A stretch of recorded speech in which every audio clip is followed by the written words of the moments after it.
proto paslaptys. Čia proto pemza. Tai yra tiesiog šiukšlės.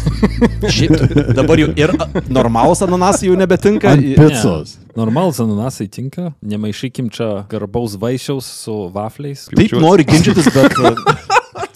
Nesakyk, kad nepatinka Povilai. Vafliai? Ar ananasai ant picos?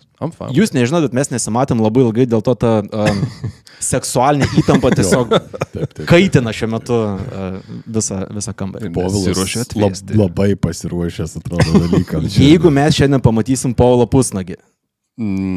Šiaip čia visai šilta. That's not ne. Keliausim arčiau saulės. Sveiki prisijungę ištikimiausi klausytojai bei klausytojos. Pagaliau nutraukę vasaros tylą apie save priminti norime mes. Proto pemza. Ta drungno vandens balutė pėdas glostanti bendro naudojimo duše. Pasigarsinkite klausos aparatus, mėlyjei, nes norėčiau virtualiais plojimais pasitikti Pemzos erdvėlaivio įgulą. Sveikinamės su mūsų HAL 9000 vien balso gale galinčių tapti tavo patėviu Povilu. Alio, Deivai. Lūpas arčiau mikrofoną kišti kviečiu ne ką kitą, o Pemzos galaktikos sargą, ginantį mus nuo smegenų erozijos. Aivara. Čiambo. Gyvenk ilgai ir klestėk. O matau visas pasipuošęs net krūtinės plaukus susišukavęs, labintis iš užkulsių skuba kosminis kaubojus Tomas. Ahoj, hoj. Ir galiausiai sodrų labas. Jums turiu aš, Pemzos kapitonas akivaizda, Vilius. Labas, Vilius. Labas, Viliu. Sveiki, malonu jūs matyti. Ką jau šiandien pasakosi? Taip, ir kodėl Tomas su NASA's maikė? Ne pirmą kartą, man Kitas kalbėjau. Šį kartą stumtelsiu Pemzos laivą į platesnius nei man įprasta vandenis. Noriu pasidalinti istoriją žavėjusią mane nuo pat ankstyvos vaikystės ir kurią man jums papasakosiu vos ne pirmuoju savo išstojimu proto Pemzos glėbyje.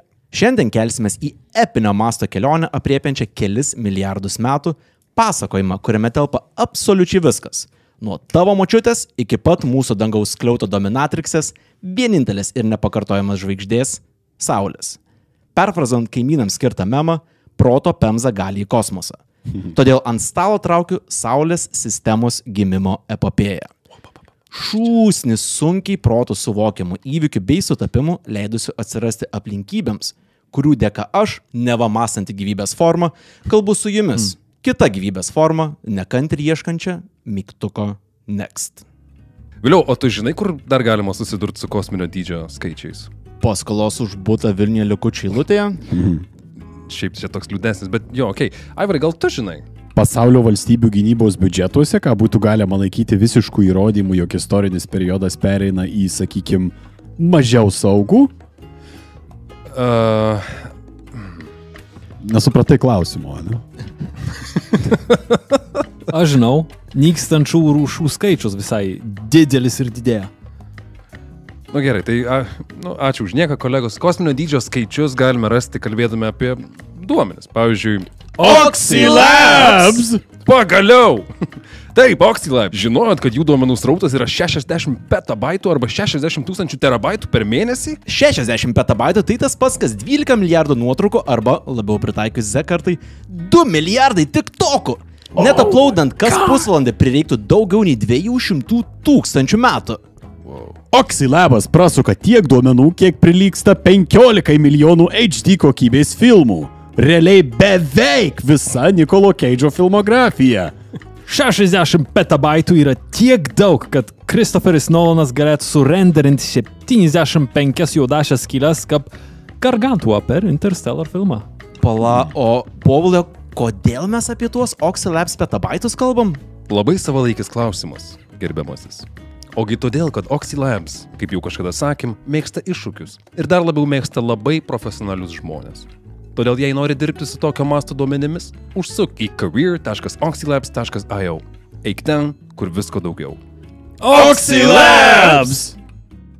Prieš pradedant mūsų kosminę odisėją noriu perspėti, kad nesu nei fizikas, nei astrofizikas, nei inžinierius ir net ne matematikas. Geriausiu atveju kosmoso mylėtojas. Todėl šiandien išgirsite tikrai ne mokslinį darbą, o Saulės sistemos istoriją, kaip aš pajėgus ją suprasti. Tai vėl vienas tų epizodų, kur reikia pradėti nuo atsiprašymo. Taip, tikrai taip. Sekant eilutė yra klaidų, prastai išverstų terminų tikrai bus, todėl drąsiai ginčykitės komentaruose, pykite ant mano neišmanimo ir dalinkitės, ką buvo galima geriau ar ko iš viso nereikėjo. Virtualią Fedorą nukelti norėčiau šiandienos šaltinių autoriams. Pirmiausia, Andrew Cohen ir profesorius Briano Coxo veikalui The Planets. Knyga išplėtusi itin kokybiško BBC televizijos dokumentinio filmo tuo pačiu pavadinimu Naratyvus. O, jis išplečia jį. Jo, papasakoju papildomų detalių, labai rekomenduoju, nes ten yra vienas geriausių tikriausiai ta tema darbų. Informacijos taip pat semiausi iš daktaro Kastyčio Zubovo knygos 42 istorijos apie visatą, žvaigždes, gyvybę ir dar šitą. Greta keliauja ačiū straipsniams iš New Scientist, Nature bei kitų žurnalų ir, žinoma, šūsnį įvairiaus plauko dokumentikų. Kas ta Greta? Kolegos, aš biskį trumpam atsiprašysiu, reikia krūtinės plaukus sušiškuoti. Totaliai normalus sakinys, bet okei. Kad ir kas linguoja tavo valtį, brolau. Kad jau Tomo nėra. Norėjau plėtką tokį numest. Jei čia apie tai, kad jis su tais plaukais iš Turkijos grįžo, tai tokia čia ir naujiena. What the fuck, ne. Nenorėjau prie visų sakyti, bet yra tokia ekskliuzyvinė situacija. Yra toks, žodžiu, pasiūlymas. Ruduo jau kaip ir atėjęs. Tikrai nemažai laiko namie būsim. Tai galvoju, gal jums paimt nebrangiai. Tele2 5G namų interneto? Povilai, kaip tyčia jaukiai, galimai suka kava rankoje ir dėkiu ant kelių, ketinu peržiūrėti 15 milijonų HD filmų ir tam tikrai reikės ekstra spartaus interneto. Ir gal kompanijos. Kaip čia taip sutapo? Kaip tyčia, Aivarai, Tele2 skelbia ypatingą, neribotą 5G namų interneto pasiūlymą. Tele2 skelbia ypatingą, neriboto 5G namų interneto pasiūlymą? Taip, Aivarai! Viso labo 15,3 € per mėnesį, o dar už mizerną euriuką per mėnesį ir itin naujos kartos spartų modemą pridės. O, jei tu kaip Aivaras ieškai kokybiško ir greito Wi-Fi ryšio jaukiems rudens vakarams, nesidairyk toliau. Grieb Tele2 neribotą 5G namų internetą. Tele2 5G namų internetas. Tik 15,3 € per mėnesį, o itin spartus naujos kartos modemas tik 1 € per mėnesį. Pasiūlymas galėjo pasirašius 36 mėnesių įrangos išsimokėjimo sutartį. Vyrai, turite atsarginės šukas? Saulės sistemos gimimas nėra duotybė. Reikėjo literaliai astronominio kiekio sutapimų, kad gimtų vienintelė mūsų sistemos žvaigždė – Saulė, o vėliau iš Saulės nepanaudotų liekanų galėtų susiformuoti ją supančios planetos, tarp kurių ir mūsų namai. Teiginys, kad Saulė yra pagrindinis mūsų sistemos objektas, sunkiai atspindi menką mūsų egzistencijos realybę. 99,8% Saulės sistemos masės yra mūsų žvaigždė. Dar 3/4 iš tų likusių 0,02 nuošimčių sudaro Jupiteris, dar 1/5 Saturnas. Žemė, mūsų namai bei viskas, kas kad nors čia egzistavo, tai yra trupinys. Kad būtų lengviau vizualizuoti, pasakysiu taip. Jei Saulės sistemos masę prilygintume standartiniai 42 cm picai, mūsų visa planeta prilygtų vienai saulėgrąžos sėklai.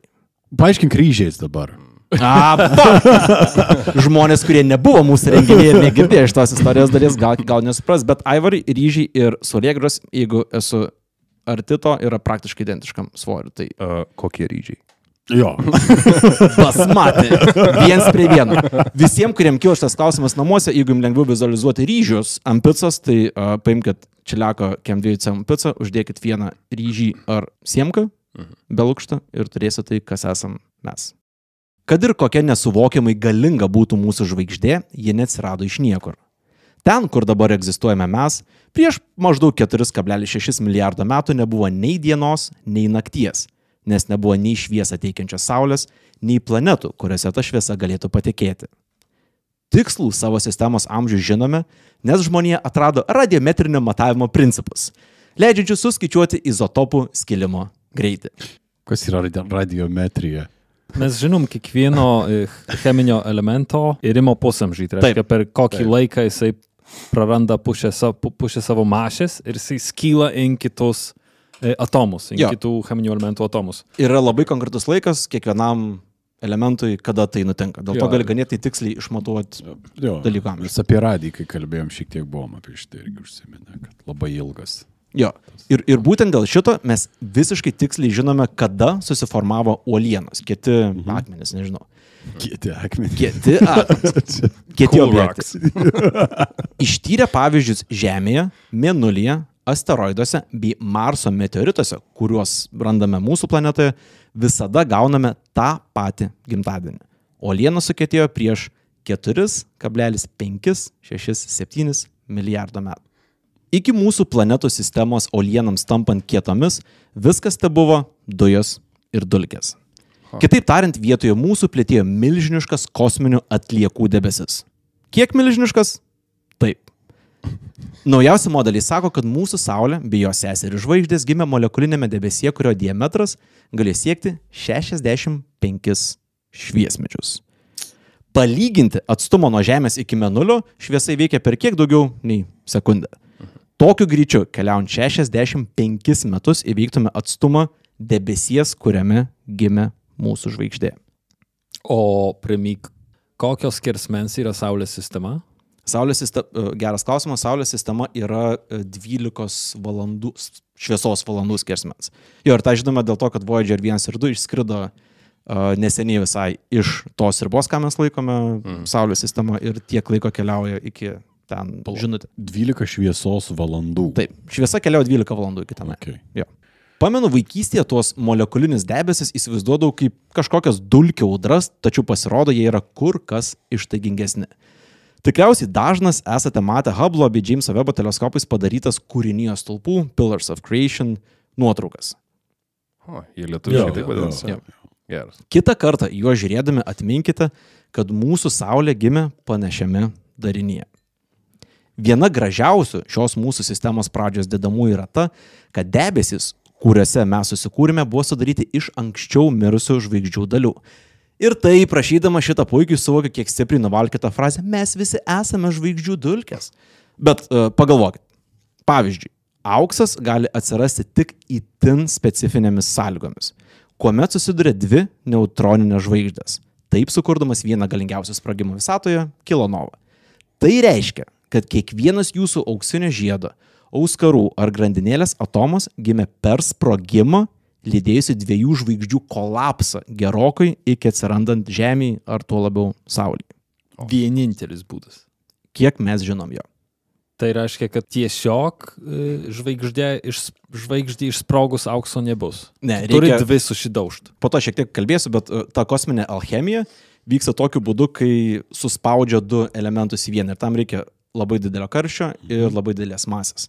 Ir tam, kad gimtų sunkieji elementai, reikia ekstra sunkių žvaigždžių, kurios savaime jau nebeužtenka ir jos turi trenktis viena į kitą. Nes neutroninės žvaigždės yra vienas tankiausių žvaigždžių pasaulyje. Tai čia nėra atvejis kaip su deimantais, ar ne, kuriuos dabar jau šiai dienai dirbinius daro ir neina atskirti jų nuo... Oi, ne, čia yra literaliai alchemija. Ta prasme, tikrąja ta žodžio prasme, kaip mes įsivaizdavom, kad iš vieno elemento gali padaryti kitus, tai vyksta žvaigždėse. Okay. Kaip mes visą tai žinome? Kas nors galėtų paklausti. Kaip mes visą tai žinome? Kosminė alchemija arba vienų elementų pavertimas kitais įmanoma tik esant astronomiškai dideliam karščiui ir spaudimui. Mūsų žvaigždė, kad ir kokia milžiniška atrodytų, yra per maža ir per šalta, kad sukurtų ką nors sunkesnio nei helis. Kai sakai mūsų žvaigždė. Saulė. Jo, Saulė, taip mūsų pagrindinė žvaigždė. Pala. Aš galvau, kad Saulės centra yra geležies šerdis? Ne. Čia planetose yra šitas viduje. Geležis atsiranda didesnėse žvaigždėse prieš pat supernovos sprogimą. Čia yra paskutinė fazė prieš žvaigždį, nebetlaikant savo pačios gravitacijos ir sprogstant į gabalus. Todėl absoliučiai viskas, ką matote aplink save, oras, kuriuo kvėpuojate ir ausys, kuriomis klausote, susidaro iš elementų nukaltų seniai mirusių žvaigždžių branduolėse. Mano batai irgi? Taip, Tomai. Pabandykime pavardinti objektus ir atsakyti taip. Tomo krūtinės plaukai. Čia su didžiuoju sprogimu tikriausiai. Jo, čia. Senesniai. Buvo atskiras plaukų debesis, iš kurio kažkaip susisuko Marcinkevičių dalis. Marcinkevičių kaltūnas. Jo, vietoj Pillars of Creation. grįžkime prie savo molekulinio dujų ir dulkių debesies. Kaip ir bet kuriame šviežiai prirūkytame kambaryje, dujos debesyje yra pasiskiršiusios netolygiai. Greta to, debesį veikia aplinkinės kosminės jėgos kaip gravitacija ar netgi tokie dalykai kaip galaktikos sukimasis. Dėl to, daugiau masės ir šilumos sukaupusiuose regionuose pradeda formuotis tankesni regionai. Galite įsivaizduoti, yra debesis, kur tam tikrose vietose darosi biški tankiau. Tirščiau. Jo, Kaip kišėliui tie kleckai. jo, kažkas tokio. Rūkpienį irgi būna. Ai, tie sušoka. Taip, Jo. visiškai taip. Da pavyzdžių, da. Tokių varškės gabaliukų yra 10 000 debesyje ir kiekvienas jų turi lygiai tokį pat šansą tapti pilnavertę žvaigždę su nuosava saulėgrąžos ar ryžių sėkla orbitoje. Ačiū vėliau. Tačiau tam, kad dujų sankaupa virstų kažkuo daugiau, reikia postumio. Įsivaizduokime, kad turime neapvaisintą kiaušinį, kuriam reikia dar vienos dedamosios, kad užsimegstų gyvybė. Sprendžiant iš dabartinės mūsų Saulės masės, labiausiai tikėtina, kad postumis mūsų sistemos gimimui buvo atimantis žadą. Jei gerokai didesni dujų embrionai pajėgus įkaitinti savo branduolius tiesiog didelės masės jėga, mūsiškiai prireikia sprogimo. Supernovos sprogimo. Kiti gali įkaist patys? Taip, kadangi varškės gabaliukai formuojasi skirtingose vietose, kai kurie būna tokie dideli, kad jų masės pakanka užkaitinti centrą. Čia labai fancy būdas pasakyti, kad kuo daugiau yra medžiagos, tuo labiau spaudžia ir tuo labiau darosi karšta. Visai ne kosminis pavyzdys. Jeigu turi, pavyzdžiui, krūvą pjuvenų, medienos pjuvenų ir tu ją per didelę supili, tam tikrom sąlygom gali pat iš savęs užsikurt, nes pjuvenos apačioj žemai yra veikiamas tokio spaudimo, kad inkaista net užsidega. Ir čia gana pavojingas reiškinys. Jeigu Puikus pavyzdys. Visiškai. Prarausi gali karšta būti. Visiškai taip. Bet mums reikėjo kažko papildomo, nes nepakankamas pjuvenų kalnas buvo. Reikėjo supernovos. Supernovos yra tikrai to žodžio prasme didžiausi mums žinomi sprogimai visatoje. Kiek jie galingi?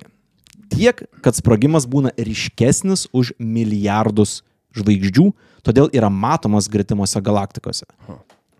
Pavyzdžiui, arčiausiai mūsų esanti galaktika Andromeda yra įsikūrusi už 2 milijonų šviesmečių ir savyje talpina trilijoną žvaigždžių. Puikūs skaičiai, kurie nieko nebesako. Tačiau tokioje tankynėje supernova ne tik aiškiai matytume, bet mikroskopiniu tikslumu nustatytume, kur ji yra. Tikėtina, kad sprogimo nuo mūsų debesies, kuriame mes susiformavom, skiria bent 20-30 šviesmečių. Nes bet kokias arčiau buvusias dujas supernova tiesiog nupūstų. Tačiau, kaip galime visi suprasti, mums pakankamai pasisekė iš to vietoj. Sprogimas buvo nei per arti, nei per toli. Pačiu laiku. Todėl dujų kamuolėlio centras buvo suspaustas pakankamai, kad taptų tinkamai tankus. Bet tu vėliau biški gazdinančio tono gal negirdėjau, bet turinys, ką pasakėjai, tai yra truputį kelintis antakius, nes atrodo, kad toks dalykas ir kalbėjo apie sutapimus ir viskas. Concerning. Jo, toks truputį kelintis nerimą, pasakysiu. Dalykas, kuris įvyko tam tikru atstumu pakankamai toli, bet ir nepakankamai toli. Just right. Jo. Tai mes kalbam, kad supernovos vyksta visą laiką ir jos gali vykti panašiu atstumu arba arčiau neduoktų. Mums šiuo metu visai pasisekė, nes man rods nėra nei vienos tiek arti esančios žvaigždės, kuri rodytų ženklus, kad gali tapti supernova. Yra tas garsiausias pavyzdys, nežinau lietuvišką terminą, bet Betelgeuse žvaigždė, kuri gali sprogti bet kada. Betelgezė. Betelgezė, ne? Jo, bet ji yra už kelių šimtų šviesmečių ir jeigu jis sprogtų, mes dangoje matytume antrą mėnulį. Tokio dydžio šviesos efektą. Labai tikiuosi, kad pamatysim. Bet gali sprogti rytoj, gali už 300 metų ir tai vis tiek žvaigždės mastais bus dabar. O tai kai supernova pradeda rodyti ženklus, kad jinai jau pasiruošus sprogti, kiek turim laiko? Mes pamatysim tik tada, kada jos šviesa pasieks mus. Tai reiškia, kad tai jau išsprogo. Mes matom praeitį realiai. Taip. Nors iki šiol gravitacija buvo svarbus debesies skulptorius, nuo supernovos sprogimo iki pat šiandienos gravitacija bus viso ko teisėjas, advokatas ir budelis. Sprogimo suspaustos, pavadinkim, pončkos centras ima laisvai kristi savo paties centro link. Tokiu būdu pritraukia dar daugiau dujų ir turim tokį nekontroliuojamą procesą, kuris skatina žvaigždę augti. Dėl to ta mūsų pončka traukia vis daugiau masės, todėl masė auga, pritraukia daugiau masės, todėl masė auga ir taip toliau. Pirma masė, o paskui skulptinam. Jo, bet nuo šito. Bulking, ne? Visiškai žvaigždė yra bulking periode savo. Bet nuo čia mes pradam skaičiuoti Saulės sistemos pradžią. Čia yra tas momentas, kai dujų debesis perėina iš tiesiog nesusijusių dalelių fazės į kažkokią plazmą. bendrą. Iki plazmos dar irgi labai, labai, labai toli. Bet nuo čia yra mūsų sistemos nuliniai metai. Čia pradam skaičiuoti užsimezgimą embrioną, ne? Visas dujų ūko pončkas veikia tos pačios jėgos, todėl nuliniai metai kapsėti pradeda ne tik debesį, kuriame apsigyvensime mes, bet ir visose kitose ūko spurgose tose. Visi vienu metu pradeda keliauti per tą patį periodą. Tai reiškia, kad ramybė, kas buvo tiesiog debesis su elementais, keičia chaosas, visiškas chaosas. Susidūrusios ar praskriejusios per arti viena kitos, pončkas gali vieną kitą suardyti, taip užkertant kelią tapti žvaigždė. Jis pereina viena kitos per arti ir vėl tampa tiesiog dujom. Toks dujų pinbolas. Visiškai. Ir šitoj vietoj mums akivaizdu pasisekė išvengti tokio likimo, todėl apvaisintas branduolys centro link be perstojo traukia vis daugiau dujų iš to debesies. Ir vėlgi, kuo didesnė masė, tuo daugiau tu jas trauki, kuo daugiau jas trauki, tuo didesnė masė ir tas procesas tęsiasi labai ilgai. Vis greičiau centrant besiveržiančios dujos pamažu pagauna inerciją ir lėtai pradeda suktis. Čia yra visiškai atsitiktinumo dėka nutinkantis dalykas, nesugalvoju jokio pavyzdžio, bet viskas krenta į vidų ir tik dėl to kažkurio metu pagauna pusę, į kurią sukasi. Ta prasme, ar nėra taip, kad kiekviena žvaigždės sistema sukasi? Nėra statiškų. Nėra. Jos Nesama. visada visos Kosmose sukasi. iš viso nėra absoliučiai nieko statiško, nei vieno nėra objekto, kuris nejudėtų. Kokiu dydžiu bežiūrėtume, ar tai būtų galaktikų klasteriai, viskas visada juda. Nekad nėra jokio net visatos, pati visata plečiasi, dėl to irgi nėra buvimo vietoj. Tai yra tiesiog, kiek mes žinom, neįmanoma. Įdomus faktoidas man tikriausiai yra, kad šiandien mes tiksliai žinome, kad būsimosios Saulės mūsų žvaigždės dujos pasisuko prieš laikrodžio rodiklę. Ir kaip mes tai žinome? Nes visi Saulės sistemos kūnai nuo pačių mažiausių akmenukų iki mūsų planetos skrieja aplink Saulę prieš laikrodžio rodiklę plokštumoje. Čia yra pirminės inercijos išdava, kurioje mes gyvenam iki dabar. Dėl to ir mūsų planeta sukas tą pačią pusę ir dėl to mes matom Saulę tekant rytuose, o ne vakaruose. Nuo visiškai randominio įvykio prieš 4,5 milijardo metų, kuris besitęsia, iki dabar mes literaliai vis dar to inercijai gyvenam šiuo metu. Bet ar sistemose, kurios, tarkim, būtų panašios struktūros, bet suktųsi į kitą pusę, ar būtų kažkoks pokytis? Ne, absoliučiai jokio, tai neturi jokios realiai, nežinau, įtakos, jeigu tu užaugai kaip sistema toj vietoj ir jo gyvenai visą laiką. Bet keisčiausias dalykas yra, kad po milijardų metų tu gali atsekti, į kurią pusę nutiko tas atsitiktinumas, kuriame mes esam likę. Sukimas svarbus ne tik dėl to, į kurią pusę mes sukamės. Jis iš esmės transformuoja debesį į tai, ką matote epizodo paveikslėlyje. Plokščią diską. Tampa iš tos pončkos, apie kurią kalbėjom, susiploja į diską. Kodėl debesis pavirsta iš viso į tą diską? Todėl, kad labai sudėtingai pasakant, sukimosi plokštumoje esančios dujos, jos sukasi aplinkui centrą. Jos turi kažkokią pasipriešinimą gravitacijai ir gali išlikti ten. Visa kita toliau krenta į centrą. Ir tiesiog pradingsta. Visa, kas yra aplinkui, žvaigždė suvalgai savo centrą, o tai, kas sukosi aplinkui, lieka suktis aplinkui. O tai kas suvalgo? Tai prisideda prie žvaigždės masės ir tiesiog auga. Ji viską valgo į save ir didėja, karštėja, tankėja. Galiausiai centrą supantis likučiai ilgainiui sulipdys tai, ką mes vadiname savo namų planeta. Tai, kas pagavo inerciją ir liko plokštumoje, ilgainiui taps mumis realiai. Kiekvieno atomo, kas esame mes. Per pirmuosius 100 000 metų nuo sukimosi pradžios, to kompakto disko centre ima formuotis sferos formos branduolys. Ten dujos daugiau nebesipresuoja, o tik augina tą sferą. Dabar susiformuoja tam vidury kas? Dujos koncentruojasi toliau tiesiog. Tai yra daugiausia vandenilis. Bet čia mes kalbame apie Saulės gimimą. Jo, čia mes kalbam apie Saulės gimimą. Dabar koncentruojasi į centrą dujos, kurios darosi karštesnės, jų darosi daugiau ir jos auga. Jeigu paimk sniego kamoliuką ir tu vis ant jo dedi papildomą sniegą. Jų daugiau nebegali suspausti to ledinuko. Tai jis didėja. Tik dėt daugiau. Nors to brandolio temperatūra siekia kelis tūkstančius laipsnių Celsijaus, tai dar toli gražu nėra pilnavertė žvaigždė. Kad brandolys virstų tokia ta pilnavertė žvaigždė, turi įsižiebti nuclear fusion procesas, lietuviškai verčiamas man vapšė pirmą kartą girdimu branduolių ar branduolinė sąlaja. Sąlaja? Nesu niekada girdėjęs šito terminą. O jinai jau yra karšta, ne? Jo, bet nepakankamai. Bet čia ne paskutinė forma. Oi, netoli gražiai mes nueisim iki kitų formų. Šiuo metu karštis yra tik dėl to, kad yra daug masės. Kaip Tomas sakė, čia yra tos pjuvenos, kurios suspaustos, dar neveikia pagrindinis žvaigždžių mechanizmas, kuris leidžia jom tapti tuo, kas yra žvaigždė. Tai temperatūra tik kils, ne? O jo, tai jinai... labai. O ar tada ryškėja jinai po biškį? Po truputį jo, bet dar jos nesimato, nes jis skęsta vis dar debesy. Okay. Aš čia nedėsiu turbūt į epizodą, nes labai durnas klausimas. Tai visą tai yra tarytum toks, kaip, aš nežinau, ar esat matę, kur japonai, pavyzdžiui, senų būdų daro tos mokė kamuoliukus tokius iš ryžių masės padarytus, kurie nuolatos maišo muša, kol tai susiformuoja į kažką. Jo, kažkas panašaus, taip. Tai čia kažkas į tą pusę. Taip, graži dalis, kad tos pačios jėgos, kurios veikia ryžių kamuoliukus, veikia ir žvaigždės pradžią. Tai patys fizikos dėsniai veikia. Tai mastai šiek tiek jo skirtingi. Aš laukiu, kada šitas epizodas taps kulinarinio. Truputį po truputį, ten tikrai prieisi. Pončkos.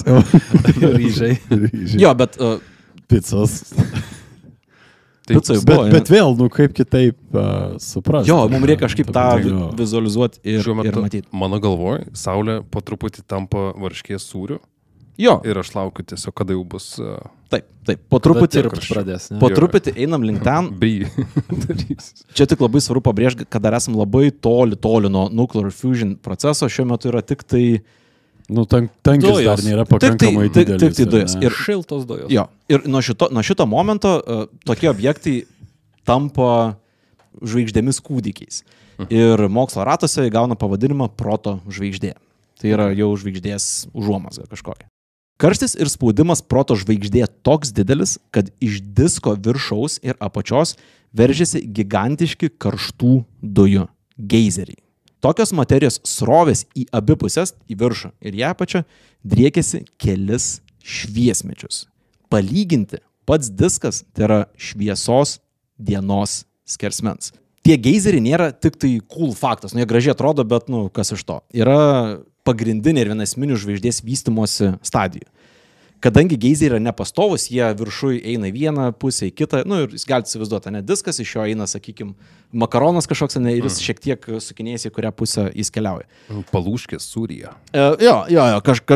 Kažkas tokio, taip. Ir dėl to, kad jie yra nepastovus ir keliais laipsniais keičia savo kryptį, padeda pristabdyti beprotiškai greitą proto žvaigždės sukimasi ir leidžia jai stabilizuotis. Leidžia po truputį lėtėti. Nes jeigu to nebūtų, jį per laiką suktus taip greitai, kad išmestų laukan visą materiją, kurią sukaupė. Kas jau kaip sprogimas biškiai atrodo. Jo, visiškai. Tuo pat metu, kai mėto geizerius, proto žvaigždė toliau minta ją supančių dujų likučiais. Būsimos Saulė masė auga toliau, o jos kaiminystė darosi vis skaidresnė, nes lieka vis mažiau dujų, kurios galėtų ją užstoti. Prabėgus maždaug 500 milijono metų nuo sukimosi pradžios, proto žvaigždė tampa matoma infraraudonaisiais spinduliais, o dar po maždaug milijono metų gali būti matoma plika akimi, nes tiesiog suvalgo dujas aplinkui ir nebėra kas ją užstotų. Kažkur šitoj vietoj atkeliavome į kritinį bet kurios žvaigždės evoliucijos periodą. Jei proto žvaigždei pavyko sukaupti masę, kuri 13 kartų yra labai specifinis masės skaičius, kuri 13 kartų viršė Jupiterio masę, tokio darinio centre prasideda ta primityvi branduolinė sąlaja. Jau gali daryti alchemiją ir versti vienus elementus į kitus. Bet jeigu žvaigždė turi 13 kartų Jupiterio masės, bet turi mažiau nei 80, ji bus pajėgi kūrenti tik deuterium, tai yra primityvus vandenilio izotopas elementas, ir amžinai liks vos šilta, rudąja nykštuke, kurios dar vadinamos nepavykusiamis žvaigždėmis. Mūsų sistemai eilinį kartą pasisekė. Mes surinkom pakankamai masės, kad kuru taptų ne tik deuteris, o vandenilis. Tačiau iki tol, kol dar mūsų žvaigždė galės kaitinti vandenilį pilnavertiškai, praeis 10 milijonų metų. Realiai 40 milijonų metų. Šiuo metu, istorijos vietoj, kur mes esam, mūsų protožvaigždė tik auga ir toliau tampa žvaigždė paauglė. Tai yra kitas etapas, ką mokslininkai vadina Tauro T tipo žvaigždė. Tauro T stadija pavadinta pagal to paties vardo žvaigždę, Tauro T, kurią pirmą kartą atrado būtent šitoj vystymosi stadijai. Dėl to sutikė visom žvaigždėm. Čia kaip pirmą kartą paauglę violetą pamatytum ir visos paauglės būtų ne paauglės, o violetas tiesiog. Tauro tradicinis. Čia tokia praleista proga yra, iš tikrųjų. Damn, boy. Tokie žvaigždiški paaugliai, Tauro T stadijai, jau matomi plika akimi, tačiau daugiausia energijos vis dar gauna iš to gravitacinio spaudimo ir kartu yra super turbo nestabilus. Aplink tokį paauglį jau beveik nebėra dujų, o su likučiais, kurie dar yra, protožvaigždė intensyviai sąveikauja per savo magnetinį lauką. I know, right? Kaip su savo pagalbė, žinai. Labai panašiai. You look gassy tonight. No, you look radiant tonight. Magnetic. Nelyg intensyvus laužas, nestabili protožvaigždė spjaudosi milžiniškais ugnies liežuviais, kurie per maždaug 10 milijonų metų visiškai išvalo aplink ją skriejančias dujas. Dėl to, kad yra nestabili, mėto į kairį dešinį, vėlgi turim nuotraukų, tai kaip mes matom Saulę kaip apskritimą, ganėtinai stabilų apskritimą. O ten būtų apskritimas, kuris yra pukuotas, kur visą laiką kažkas aplinkui sprogsta. Jo. O tai kai baigėsi aplinkui dujos? Polai, tu taip gerai numatai, kur aš eisiu, jo.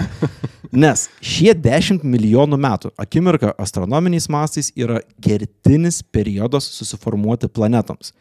Planetų evoliucija tęsiasi po to milijardus metų, tačiau gimti jos privalo per šį trumpą langą, tai yra per 10 milijonų metų. Kodėl?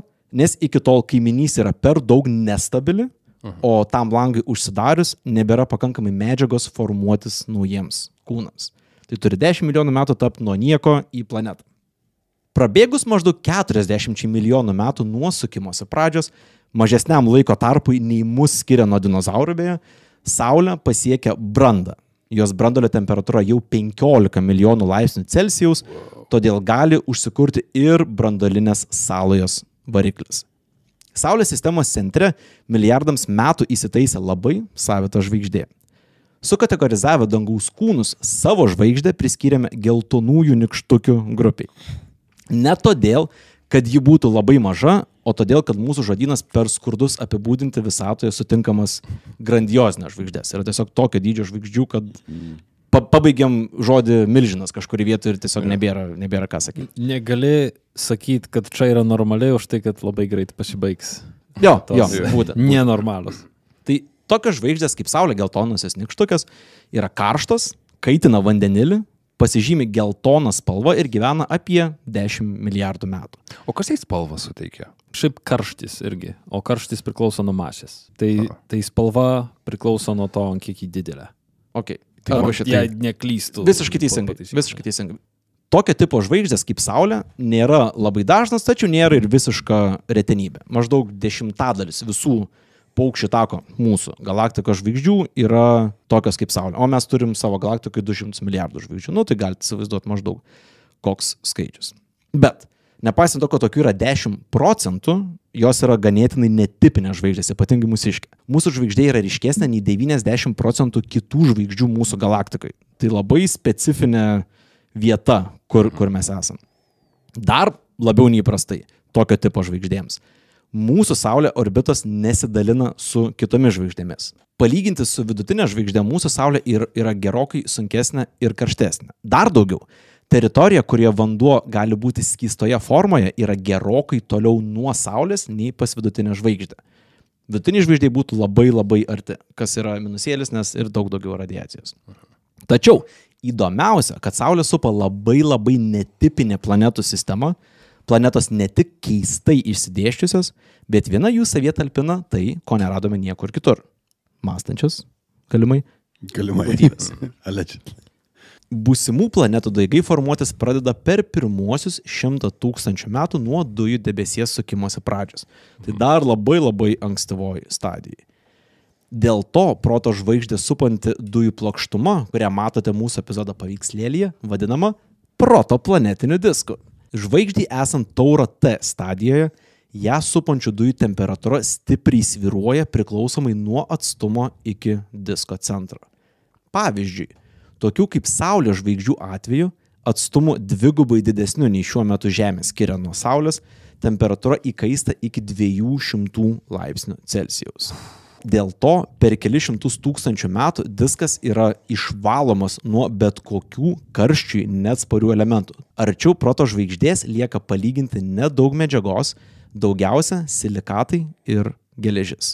Visos, absoliučiai visos dujos yra nupučiamos už vadinamosios šalčio linijos, kur dujos gali būti kietos. Tai Saulės atveju tai yra dvigubai didesnis atstumas, negu skiria Žemė Nu taip, nuo ten jau Saulės. nėra 200. Kai Jo, jie ten toliau ir- dujos gali jungtis į kietus. Gerai, bet kietus mes darinius. nedegam dabar. Taip, nes tada buvo gerokai karščiau, negu yra dabar. Bet tas išpūtimas lemia, kad kieto paviršiaus planetos kaip Žemė ar Venera formuojasi arčiau žvaigždės, o planetos sudarytos iš dujų už šalčio linijos. Nes tik taip gali Taip, susikabinti. visiškai taip. Bet tai ar čia gal be ryšio bus klausimas, bet ar tai reikštų, kad jeigu Saulė pakarštėtų dabar, tai planetos, kurios yra toliau už mus, kurios yra dujinės, ar jos turėtų šansą dar kažkaip tapti kietesnėm? Kietesnėm ne, bet taip ir bus, Paulai, už kažkur 1,5 milijardo metų, kai Saulė taps didesnė ir karštesnė, tarkim Saturno mėnuliai, kurie yra su ledu, tas ledas atitirps tenai. Mes jau būsim sudegę kiauriai tuo metu, bet toj vietoj taps šilčiau.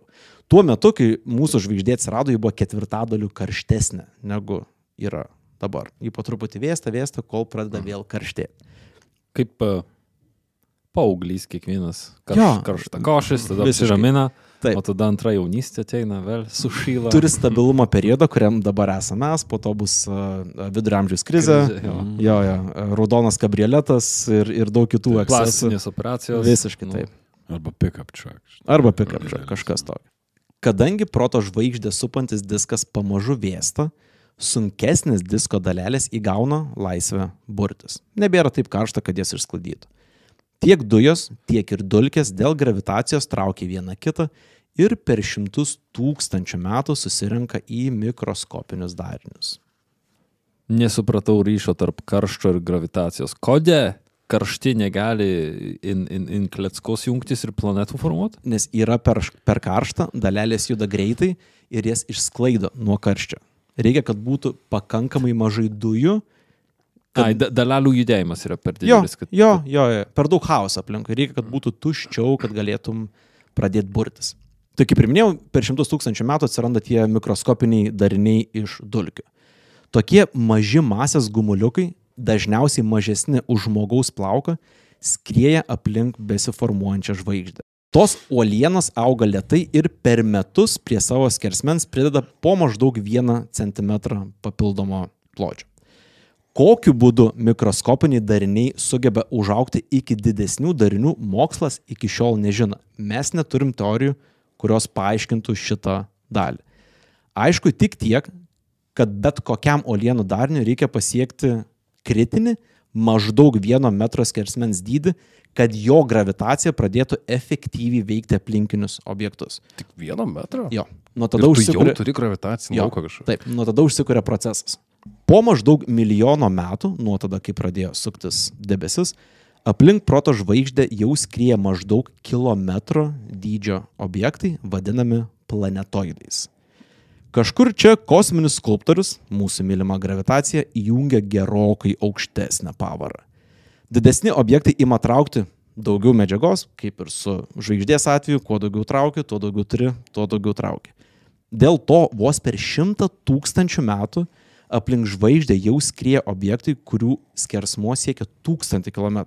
Tai mes pereinam pradžioje, reikia kelių milijonų metų, kad susiformuotų dulkės normalios, ir tada per 100 000 metų mes nueinam nuo kilometro iki pusės mėnulio dydžio.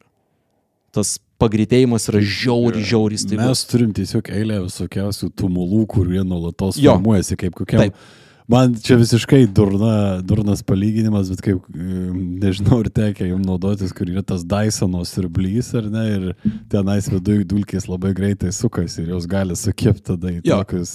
Palik 4,5 milijardo metų Jo, būtent, ir būtent. kažką turėsite. Exactly. Pakrauti reikia. A miniverse. Plaukų mažiau. Jo, kas be ko. Pasiekę šią stadiją, kai būna maždaug 1000 km skersmens, planetoidai jau pakankamai užauga, kad pradėtų dominuoti savo orbitoje aplink Saulę. Ten pat skrienčias medžiagas arba prie jo prisijungia, arba yra tiesiog išsvedžiamos lauk. Prabėgus maždaug 10 milijonų metų ir užsidarant planetų formavimosi langui, aplink žvaigždę turime 20-30 planetų embrionų, kurių dydis siekia iki pusės mūsų danguje matomo mėnulio. Taip, galim vizualizuoti šitą dalyką. Tada prasideda kova dėl išlikimo.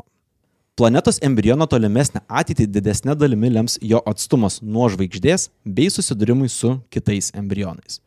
Toliau nuo žvaigždės esantis embrionai susiformuoja disko dalyje, kur yra gerokai daugiau dujų ir dulkių, todėl branduolys gan anksti pradeda traukti papildomą medžiagą savęs link. Už tos šalčio linijos, kur minėjom, yra daug daugiau medžiagos. Jis skrieja aplink dujas, kurios yra kietos ir vis traukia medžiagą prie savęs. Tokiu būdu dažniausiai pirmieji planetų sistemose susiformuoja dujų milžinai, kaip mūsiškiai Jupiteris arba Saturnas. Ko nespėjo suryti šie, suvartoja planetos vadinamos ledo milžinais, kaip mūsiškiai Neptūnas ir Uranas. Tuo tarpu uolėtos planetos, gimstančios sąlyginai arčiau motininės žvaigždės, auga palyginti tuščiuose regionuose. Jaunos žvaigždės išstumia dujas į tolimesnius regionus, todėl planetų embrionai čia daugiausia kovoja dėl uolienų. Nuolatiniai susidūrimai transformuoja embrionų dydį ir sudėtį. Galiausiai embrionai tampa tokie masyvūs, kad sunkiai elementai nuskęsta link jų centro, sukurdami karštą geležies branduolį, supama kitų ne ką mažiau karštų sluoksnių. Tačiau kaiminystė tokių uolėtų planetų dažniausiai vis dar būna perpildyta, todėl jos gali išmesti vieną kitą iš žvaigždės sistemos lauk, nustumti vieną kitą pragaiščiai į pačią žvaigždę arba epiškai susibaladoti vieną su kita. Nice. Jaunų planetų susidūrimų artefaktų Saulės sistemoje netrūksta net praėjus 4 milijardams metų. Pavyzdžiui, Merkurijus yra gerokai per daug tankus savo dydžiai. Arčiausiai Saulės esanti planeta iš esmės yra planetos branduolys su nuskustu viršum. Veikiausiai ankstyvoje savo gyvenimo stadijoje jis susidūrė su maždaug Marso dydžio planeta, dėl ko neteko visos savo mantijos. Bet išliko kaip branduolys. Labai, čia būtų Jis daug... yra kaip M&M, tas riešutas, Jo. tik tai be viso šokolado. visiškai. ar ne? Labiausiai suvokimą apie tokius dalykus keičiantis dalykas yra, kai pamatai planetų susidarimų dinamiką ir mes matom jas kaip kietus objektus. Bet jeigu pakankamai pikselių turi, tu matai kaip du vandens kamuolius, kurie susidara vienas su kitu ir jie ne tai, kad suskyla, jie veikia visiškai kaip skysti objektai. Ir gali numušti tik tai dalį savęs, jeigu pakankamas kampas, nuskusdami ją ir palikdami tokį blob vidurį, kuris vėl dėl gravitacijos susideda į sferą. Tai už tai Merkurijus yra karštas toks. Jis karštas, nes labai arti Saulės yra. Labai arti. Bet jeigu ten ir tai yra nuskustas branduolys, tai jis automatiškai yra karštas. Jo, bet Mantija nuskusta. mantija nuskusta, branduolys likęs Nu, viduje. turiu, kad branduolys yra tik likęs, nuskusta, kas aplinkui jį yra. Jo, bet tas karštis nėra toks didelis, kad galėtų perėti per jo tą odelę ant viršaus. Vis tiek yra mėnulio, tai yra Merkurijus pusė, kuriuose yra minus 150 laipsnių. Okay. Jo. Kita susidūrimų auka – Venera. Jį pamenate, minėjau, kad visi Saulės sistemos objektai sukasi tą pačią kryptimi, kurią lėmė inercija, prasidėjus dujų debesies sukimuisi. Tačiau Venera aplink savo ašį labai lėtai sukasi priešinga kryptimi nei visi kiti objektai. Labai tikėtina, kad ankstyvi susidūrimai su kitais dangaus kūnais privertė planetą suktis priešinga kryptimi. Tai jeigu įsivaizduotumėt, kad objektas sukasi į vieną pusę, į tinkamų kampų pakankamai daug kartų atsitrenkia, kad praktiškai sustabdytų planetos sukimasi ir vos padarytų sukimasi į priešingą pusę. Nežinau, ar žinot, bet Veneros metai yra trumpesni už dieną. Taip. Jo. Tai čia yra pagrindinė charakteristika, kaip taip, tas pasikeitimas kryjimo pakeitė jos visą realiai charakteristikas. Ir viską iki šių dienų, kas reiškia, kad negali būti ten metų laikai normalūs, karštį išlaiko daug ilgiau vienai pusiai ir visi kiti dalykai, dėl ko jinai nėra totaliai gyvenama. Karščiausia planeta Saulės sistemoje yra Venera. Didžiausias Saulės sistemos keistuolis yra Uranas. Palyginti su kitomis planetomis, Uranas sukasi statmenai, arba kitaip tariant yra pavirtęs ant šono, palyginti su kitomis planetomis. Jei to maža, kaip ir Venera, aplink savo ašį Uranas sukasi priešinga kryptimi visoms planetoms. Skaičiuojama, kad tokį drastišką pokytį nulemti galėjo susidūrimas su Žemės dydžio planeta. Realiai buvo... Kur jinai? Susidūrė su... Kiek yra Žemės dydžio planetų už to į Saulės sistemą? Šiuo metu dvi šiaip, Venera ir Žemė yra praktiškai identiško. O Marsas? Marsas yra tik 10% Žemės dydžios, labai mažiukas. Venera yra panašaus dydžio kaip Žemė? Identiška praktiškai. Geras. Visais įmanomais aspektais, netgi cheminė kompozicija tik tai labai kitaip paveikta yra. Žemė taip pat kai kur smirda kiaušinys. Negali paneigti, jo. Na ir mums svarbiausia bohemščikė mūsų namai Žemė. Wow. Hell yeah! Žemė! Įdomiausia, kad chaotiškos praeities įrodymą mes matome ne savo po kojomis, o danguje. Kalbu žinoma apie Mėnulį. Nors mums jis yra įprastas kaip vanduo, Žemės palydovas yra absoliutus keistuolis. Pirmiausia, mūsų dydžio planetai toks palydovas yra žiauriai per didelis. Santykinis Žemės ir Mėnulio dydis itin stipriai lenkia kitų planetų ir jų palydovų santykį. Pavyzdžiui, jei Jupiteris turėtų tokio paties santykio palydovą, jis būtų Neptūno planetos dydžio. Tai yra niekur kitur nesutinkamas dalykas. Kitas dalykas. Mėnulis skrieja ganėtinai toli nuo Žemės. Tiek toli, kad visos Saulės sistemos planetos tilptų tarp Žemės ir Mėnulio. Tokie atstumai tarp palydovo labiau būdingi dujų milžinams, pavyzdžiui, Jupiteriui ar Saturnui, nei mūsų planetai nykštukiai sąlyginai. O tai mūsų gravitacinis laukas toks stiprus, ar dėl ko mes jį taip čia pažastim? Kalbėsim šiek tiek apie jo susiformavimą, tada gal bus šiek tiek. Kalbant apie Mėnulio atstumą nuo Žemės, negaliu nepaminėti ir protų sunkiai suvokiamo kosminio atsitiktinumo. Mėnulis yra 400 kartų mažesnis už Saulę, tačiau tiek pat kartų arčiau. Todėl danguje abu objektai yra vienodi. Dėl to užtemimus galim turėti. Kuris ką tik ir vyko. Ir tikimybė susiklosti tokiam sutapimui yra, ekstra maža. Jo, ekstra maža. Kodėl vėliau taip nutiko? Ačiū, kad paklausė, Aivarai. Ilgą laiką buvo manoma, kad Mėnulis yra planetos embrionas, kurį Žemė pagavo tiesiog į savo orbitą. Tačiau Apollo misijoms parvežus Mėnulio akmenų įsitikinome, kad taip nėra. Vėlgi, allegedly. Jeigu ta misija iš viso buvo. Kubrikas turėtų ką pasakyti. Taip. Ir akmenis sufeikinamas. Žemės ir Mėnulio uolienų sandara yra praktiškai identiška, rodant į bendrą abiejų dangaus kūnų praeitį. Naujausias teorijos aiškina, kad Žemė vaikystėje susidūrė su Marso dydžio planeta, kuri turi netgi pavadinimą Tėja, o smūgis nuskuto dalį mūsų planetos mantijos, kuri per laiką susisuko į tai, ką mes šiuo metu laikom Mėnuliu. Tai čia mūsų planetos gabaliukas. Jo, realiai, dviejų planetų susidūrimo rezultatas. Čia yra mūsų geriausias spėjimas, racionalizavimas šito tokio kosminio stebuklo. Tas 400 atstumas dydis, tas santykis yra baisiai keistas. Man čia yra geriausias argumentas už bet kokį divine intervention buvimą, nes kad taip nutiktų, yra labai... Bet ar nėra o tai nėra, čia Dievo įrodymas, nėra, kad naudoja šitai. Gal, kol kas tiek būtų gerų bandymų, šitą bažnyčia galėtų labai daug pasimti iš kosmologijos dalykų, bet dar nedagyvena iki šito. Įdomu, tokia karpa skraido aplinkui ir veikia ir pas mus ar ne vandens lygius ir panašiai. Aivarai, ta katastrofa, kai atsirado Mėnulis, buvo lemtinga tam, kad pas mus atsirastų gyvybė. Mėnulis yra toks didelis, kad labai stipriai prisideda prie to, kad mūsų planetos pasvirimo kampas būtų labai pastovus. Jeigu Mėnulio nebūtų, per mūsų istoriją būtų buvę periodų, kuomet Žemės poliai būtų skirtingų metų visiškai atsisukę į Saulę.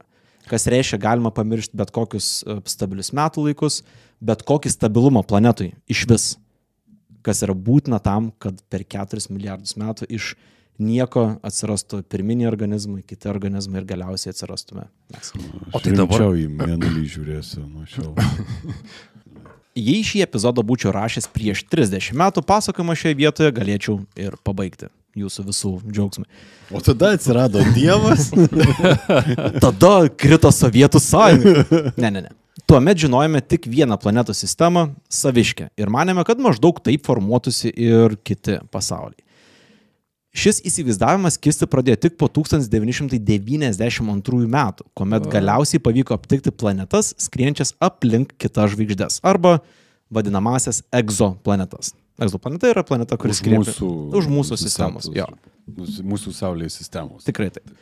Egzoplanetų tyrimai atskleidė, kad mūsų planetų sistema ne tik nėra tipiška, bet veikiau yra išimtis iš taisyklės.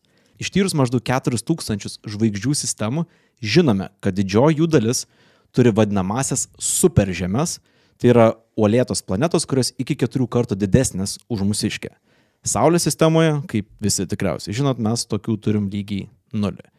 Dar daugiau, praktiškai visos mums žinomas planetų sistemos yra stipriai susispaudusios arti savo žvaigždės. Kiek arti? Paimkime už 42 šviesmečių nuo mūsų esančią žvaigždę svajingų pavadinimu HD 40307. Fantazija. Tiesiog jo. Romantiška. Nuo liežuvio nurieda, ne? Meluoju, aš tave nuskraidinčiau į HD 4030. 3/4 Saulės masės turinti žvaigždė veikiausiai yra supama bent 6 planetų. Visos jos yra arčiau savo žvaigždės, nei skiria Saulė ir Venera. Tai ten, kur pas mus yra 2 planetos, ten yra 6 planetos. Kitose sistemose didesnė dalis ar net visos planetos skrieja arčiau savo žvaigždės, nei Merkurijus nuo Saulės.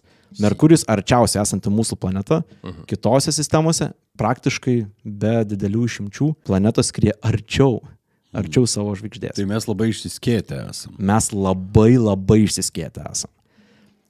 Visiškai gali... Lietuviai vienkiemiuose. Jo, mes mėgstam atstumus, mėgstam vietą ir tikrai gali būti, kad ilgesni stebėjimai atskleis naujų detalių, o pagerėjus egzoplanetų atradimo modeliams rasime naujų pasaulį jau stebėtose sistemose. Jums greit pasakysiu, kad pagrindinis modelis, kaip randa egzoplanetas, yra žvaigždė, pro ją kaip praeina planeta, žvaigždės ryškis sumažėja, gali įvertinti tada kokią tai planeta, jep. Problema, kad jeigu 80 metų skrieja aplinkui, tai mes gal dar tiesiog nematėm tų planetų, kurios praskrieja. O kiek arti mes ją galim ištirti? Ką turi menį? Egzoplanetą. Tiesiog žiūrėdami per teleskopą. Jo, žiūrėdami per teleskopą ir matydami, kokią šviesą praeina pro jos atmosferą, galim pasakyti labai daug dalykų. Turėjau intervą su čiuvaku, kuris naudodamas į jajų pradėjo atradinėti egzoplanetas ir kur feedini duomenis ir ten randa tuos naujus pasaulius. Tai čia laukia sprogimas neužilga. Tačiau faktas, kad mūsų sistema bent 2 aspektais stipriai skiriasi nuo normos. Neturime didelių uolėtų planetų, o ir pačios planetos išsidėšiusios neįprastai dideliu atstumu tiek viena nuo kitos, tiek ir nuo savo motininės žvaigždės. Tai kodėl taip yra, kodėl mūsų ta planetų sistema yra kitokia? Naujausi modeliai sako, kad turėtume dėkoti pirmiausia Jupiteriui. Šiuo metu žinome, kad planetų karalius susiformavo anksčiausiai. Atėjęs pirmas į vakarėlį, jis turėjo daugiausia maisto ir užaugo į tikrą milžiną. Žinia, didesnė dalis ne Saulėje esančios masės yra Jupiterį. Anksti atsiradęs, Jupiteris veikia kaip barjeras, sugerdamas objektus, bandančius prasibrauti arčiau Saulės iš tolimesnių kampelių. Tiek su gravitacinė jėga juos gali numušti, tiek juos susirpti į save. Rocks, I guess. Bet šiaip varai pro Jupiterį ir, vis kažkas bus. Jo, tikrai. Arba paims tą už pažastį. Jis mūsų sistemos bounceris yra visiškai. Tiesiog žiūri, kas gali praeiti, o praeiti gali niekas. Realiai. Ar Jupiteris būtent turi daugiausiai mėnulių iš visų? Jo, man atrodo, kad 14. Vien dėl to, kad yra kosminio dydžio. Nušišnekėjau. Ne, turi tikrai labai daug mėnulių. Patvirtintų yra ten gal ir 3 ženklis skaičius, bet kai kurie mėnuliai yra tiesiog pagauti asteroidai. O primink, koks paviršius iš ko ten yra? Jupiterio? Jo. Jis dujų milžinas. Dujos. Realiai, kas yra jo centre, mes tik tai spėliojam, iki galo nelabai žinom, bet pas jį daugiausiai yra vandenilio ir dar kažkurio elemento, kurio nepasakysiu. Jis yra realiai pakeliui į buvimą žvaigždę, bet mūsų debesis, ačiū Dievui, per mažas, kad jis galėtų prisirinkti pakankamai masės. Jo, kažkada žiau YouTube'o video, kur mėgino atsakyti į klausimą, kas būtų, jeigu tu nukristai ant Jupiterio. Ir buvo realiai tu krenti ir tu nelabai supranti, kad tu jau esi kaip ir Jupiteryje, už tai, kad po biskį tiesiog mažėja ryškumas Saulės. Ir tu ten krenti, kol kažkurio momentu karštis ir spaudimas tave sutrina. Už tai, kad tiesiog dujos pasidaro ant tiek tankios, kad tave sutraiško, bet tu vis dar krenti iki pat, galimai iki pat centro, kas ten žino. Kiek tavęs lieka? Jo, nieko. Bijau pameluoti, ar tai Jupiterio ir Saturnė yra teorizuojama, kad yra tie deimantų lietus dėl milžiniško spaudimo. Dolerių ženklai. Jo. Varom į Jupiterį. Maskas jau užkart.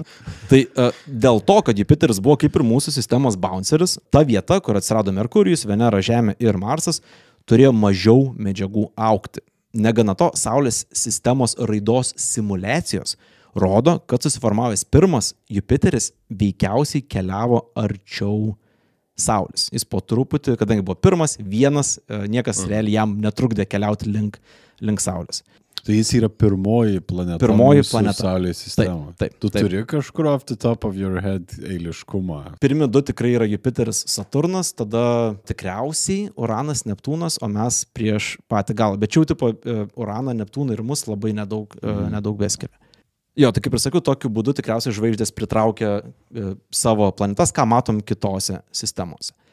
Keliaudamas arčiau Saulės, Jupiteris gerokai pravalė protoplanetinį diską, surydamas medžiagas, kurias būtų sunaudojusios uolėtos planetos. Dėl šios migracijos mes veikiausiai ir neturime tų superžemių, nes Jupiteris tiesiog viską arba išstūmė, arba suryjo pats. Arba ateini čia, arba varyk iš čia. Jo, bounceris. 40 kiaušinių per dieną. Netgi daugiau. Jo. Tiek daug, kad Jupiterio judėjimas užkirto kelią susiformuoti 5. uolėtai planetai ir vietoj to mes turime asteroidų žiedą tarp Marso ir Jupiterio. Jis išvalgė tą vietą. Čia tokia žinutė kitom, kas nori būti planeta. Just so you know. Jo. Būsiu žiedo aplink mane. Jo. Negana to, kad asteroidų žiedą sukūrė, labai stipriai paveikė ir Marsą, kurio masė, kaip ir prieš tai minėjau, yra tik tai 10% Žemės masės. Kas mane visai šokiravo, Marsas žiauriai mažas yra, labai mažas. Bet ne dydžio mase, ne? Ir dydžiu mažas. Ir dydžiu yra mažesnis už Žemę. Aš kodėl visada galvojau, kad didesnis už Žemę. Ne. Mažesnis, bet para beveik tokio pat ilgio. Jo, taip, yra šitų, būtent. Wow. Bet tas faktas, kad jis buvo mažesnis, realiai nulėmė, kad jis nepajėgia išlaikyti vandenynų ir gyvybės, nes dėl mažo dydžio negalėjo išlaikyti magnetinio lauko, kas yra esmė išlaikyti atmosferą, Saulės vėjus, ką mes turim, jis neturi. Ir per laiko neteko vandens ir tapo dykynė, kuria yra dabar. Aivarai, mūsų Metas Deimonas nieko neišmokė. Galima užauginti bulves šavo šūdo. Marse. Mėgstamiausias Lukašenkos filmas. Šnekant apie Marsą ir bulves, Marsas turi 2 mėnulius ir yra bulvės formos abudu. Nes yra per mažai, kad būtų sfera, jų masė per maža, kad suformuotų sferą. Jie yra pagauti asteroidai. Realiai, kaip teorija pagrindinė yra, kad iš asteroidų žiedo kažką pagavo pakankamai toli, kad galėtų išlaikyti orbitą, bet ne per arti, kad nukristų į vidų. Deimas ir Phobos beje, kas yra labai... Deimas ir Phobos, ja. Ir nebūtau aš, jei nepaminėtau konspiracijos teorijos apie vieną iš Marso mėnulių, Phobosą. Jie yra kažkiek tai nupaveiksluoti. Aišku, nesivelšim į konspiracijos teorijas, ką NASA daro su savo nuotraukom, bet vienas iš tų mėnulių, Phobos, turi objektą, kuris nuotraukoj kai kurių žmonių yra spekuliuojama, kad atrodo kaip monolitas. Ir čia yra žymus Phoboso monolitas, kurį galima irgi pažiūrėti internete, kaip atrodo tai nuotrauka. Stanley Kubrick likes this. Jo. 2001. Nežinau, kas ten yra, bet privalėjom paminėti. Ačiū už intarpą, Tomai. Grįžtame atgal į Jupiterio. Intermission. Intermission, jo, nusiraminimą. Tai, kaip ir minėjau, Jupiteris judėjo arčiau, ne? Ir Jupiteris drąsiai galėjo keliauti gilyn į orbitą, kur dabar esame mes. Realiai nebuvo jokių priežasčių, kas jį sustabdytų, bet mes puikiai žinom, kad ten jis net keliavo. Bet jis ir būtų likęs dujinė planeta. Jo, jis būtų pramušęs visą tą diską iki arti pakankamai susiformavusios žvaigždės ir ten likęs kaip ir yra egzoplanetose, kurias mes stebime. Bet taip jau susiklosta, kad planetų karaliui keliaujant link Saulės kritinę masę pasiekė ir antra didžiausia mūsų planeta – Saturnas. Fantastiško sutapimo dėka Jupiteris ir Saturnas įsisuko į vadinamą planetinį rezonansą. Kas tai yra, ne? Tai reiškia, kad du Jupiterio skrydžiai aplink Saulę yra lygus vienam Saturno. Ir tuo metu, kai jie būna toj pačioj vietoj, vienoje linijoje, jų gravitacinė jėga vienas kitą traukia toliau nuo Saulės. Ir per kiekvienus metus patraukia toliau. Per kiekvienus metus patraukia toliau. Atsiranda vietos. Jo, ir Ale Foksas. visiškai. Ir reikėjo 100 milijonų metų, kad Jupiterį sustabdyti ir pradėti po truputį traukti atgal. Ir jis buvo ne tik sustabdytas savo vietoj, bet ir patrauktas toliau nuo vietos, kuris tikriausiai susiformavo. Ei, kur lendi? Jo. Pasirodo, tikrasis bounceris buvo Saturnas. Jo. Bet šis Jupiterio ir Saturno gravitacinis šokis buvo kertinis visų mūsų sistemos planetų raidai. Pavyzdžiui, ledo milžinai Uranas ir Neptūnas ko gero susiformavo visai netoli Saturno, tačiau jų šokio buvo išsviesti tiek toli, kad mes juos atradom tik 18 ir 19 amžiuose. Jie niekada nebuvo matomi plika akimi.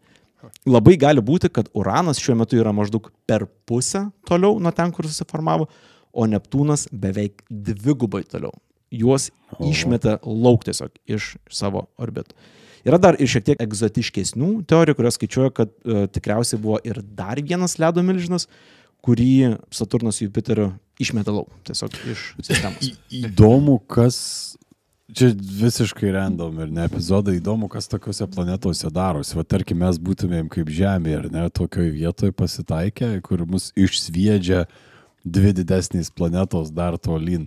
Tai ne tai, kas nutinka, kai mes ten nusviedžiami esame, nes aišku, ten temperatūra krenta, Jo, turbūt į absoliutų nulį, baisu. jo. Bet tuo momentu, kai mes esam sviedžiami, kokie yra efektai ten. Blemba, aš labai giliuos, kad neatsimenu pavadinimo, yra toks nuostabus Instagramo page'as, kur jo autorius turi puikų kompiuterį, kur gali raninti Simuliuoja, jo. simulacijas. Jo. Ir ten būna komentaras jo paklaus, vat, pavyzdžiui, išimkit Saulę iš centro ir pakeiskit ją neutroninę žvaigždę. Arba išimkit Saulę ir kas bus.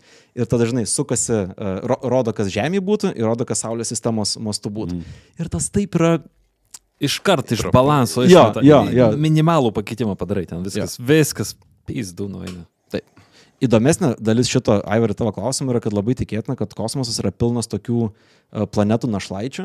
Rogue planets. Jo, ir niekada negali žinot, kada vieno jų praskris pro tavo sistemą. Ir ne tai, kad kažką... Čia asteroidus mes galim sutvarkyti su dabartinė technologija.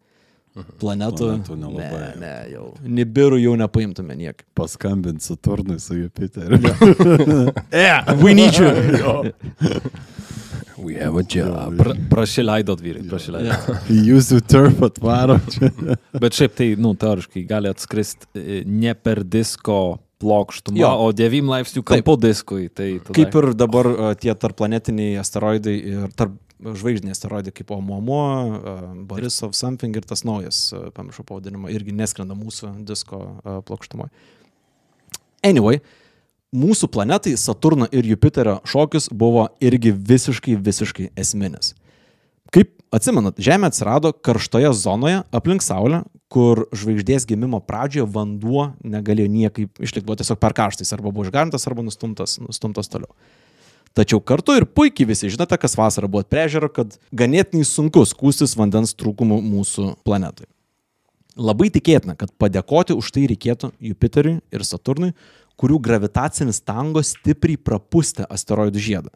Tokiu būdu Saulės link buvo pasiųsti 100 000 kometų, asteroidų ir kitų uolienų, kurios tuo metu buvo ledo pavidalu. Nukritus į Žemę, jos galiausiai tapo vandeniu. Mokslininkai šį reiškinį vadina vėlyvuoju didžiuoju bombardavimu, kuomet Žemė ir Mėnulį tiesiog skalavo asteroidų kruša. Jos padarinius galite matyti kaskart pakėlę akis į mūsų palydovą, nes būtent šiuo periodu susiformavo didieji Mėnulio krateriai. Kiekvienas čia paminėtas nutikimas nulemtas absoliutaus kosminio atsitiktinumo, sukūrė sąlygas mūsų planetai susikurti tokią formą, kokią mes ją pažįstame. Kiekviename Saulės sistemos raidos etape galėjo būti visiškai kitaip. Saulės embrionas suryti galėjo didesnis embrionas, postumi sukursi supernovą galėjo sprogti per arti arba per toli, Jupiteris galėjo susiformuoti arčiau arba toliau, o Saturno galėjo išvis nebūti. Nei Mėnulis, nei rami kaiminystė, nei stabili žvaigždė nėra ir nebuvo duotybė. Mums tiesiog pasisekė, kad milijardus metų kosminės ruletės kamuoliukas vis krito ant Žemės numereliu pažymėto skaičiaus. Tikimybė, kad mūsų planeta ne tik egzistuos, bet ir neš gyvybę yra itin maža. Kiek maža? Tiek, kad visoje galaktikoje, Paukštako galaktikoje galime turėti nuo 0 iki kelių vienetų į mūsų planetą panašių pasaulių. Čia yra tas skaičiavimas dabartinis, kad realiai ant rankų pirštų gali skaičiuoti. Ta teorija vadinasi retos Žemės hipotezė, kur reikia labai daug sąlygų nuo Mėnulio, Saulės sistemos, tektoninių plokščių judėjimų, magnetinių laukų, japa, visų dalykų. Tai net turint omeny, kad, kiek sakai, 200 milijardų žvaigždžių mūsų galaktikoje, tai iš tų 200 milijardų, tarkim, 20 yra. Pagal tą teoriją mažiau nei 10 yra tokių planetų. Mažiau nei 10. Visoje mūsų galaktikoje. Žinoma, kadangi galaktikų yra labai daug, tai tikėtina, kad panašių planetų yra daugiau, bet tai labai apriboja mūsų įsivaizdavimą, kiek bent jau tokia gyvybė kaip Žemė gali būti dažna. Geriau nei Žemė nerašym. Kol kas tikrai ne. Ypatingai mum, kuriem reikia būti čia, ne, kvėpuoti orų, gerti vandenį ir jaust tą svorį. Teko skaityti, kad suvokus, kokia maža yra mūsų planeta, žmonės kartais apima beviltiškumo jausmas. Nelyg astronominiai dydžiai sumažintų mūsų sąmonės svarbą ar paverstų žmogaus egzistavimą absoliučiai niekiniu reiškiniu kosmoso akise. Mano manymu situacija atrodo absoliučiai priešingai. Taip, faktas, kad žmogus yra niekinio dydžio reiškinys visatos didybės akivaizdoje. Jei grįžime prie epizodo pradžioje minėto Saulės sistemos palyginimo picai, kur Žemė tai yra saulėgrąžos ar ryžio, sėkla žmonės dydžių prilygtų gliukozės molekuliai ant tos sėklos. Dydis menkas, tačiau pagalvokite, tos molekulės ne tik, kad supranta, kad yra molekulės, bet ir yra pajėgios suvokti, kad vaikšto saulėgrąžos sėklos paviršiumi. Dar daugiau, tos molekulės žino, kad yra ant milžiniškos picos ir supranta, kad tokių picų yra milijardai. Jos suvokia, kad milijardai picų susijungia į picų galaktikas, kurios jungiasi į picų galaktikų spiečius, skriedamas kažkokiame milžiniškam angare. Visas šis gigantiškas dydis telpa miniatiūrinės molekulės galvoje, kas verčia klausti, ar tikrai ta molekulė tokia maža ir niekinė, jei visos visatos suvokimas telpa jos galvoje. Taip. Gerai, kai taip susakai, tai man tik įdomiausia picskepys, kas tada yra, nes... Bet visas šitas supratimas, kaip viskas atsirado, yra sudėtinga, bet tuo pačiu ir galbūt įtikina, kiek daug iš tikrųjų dalykų atsitiko netyčia.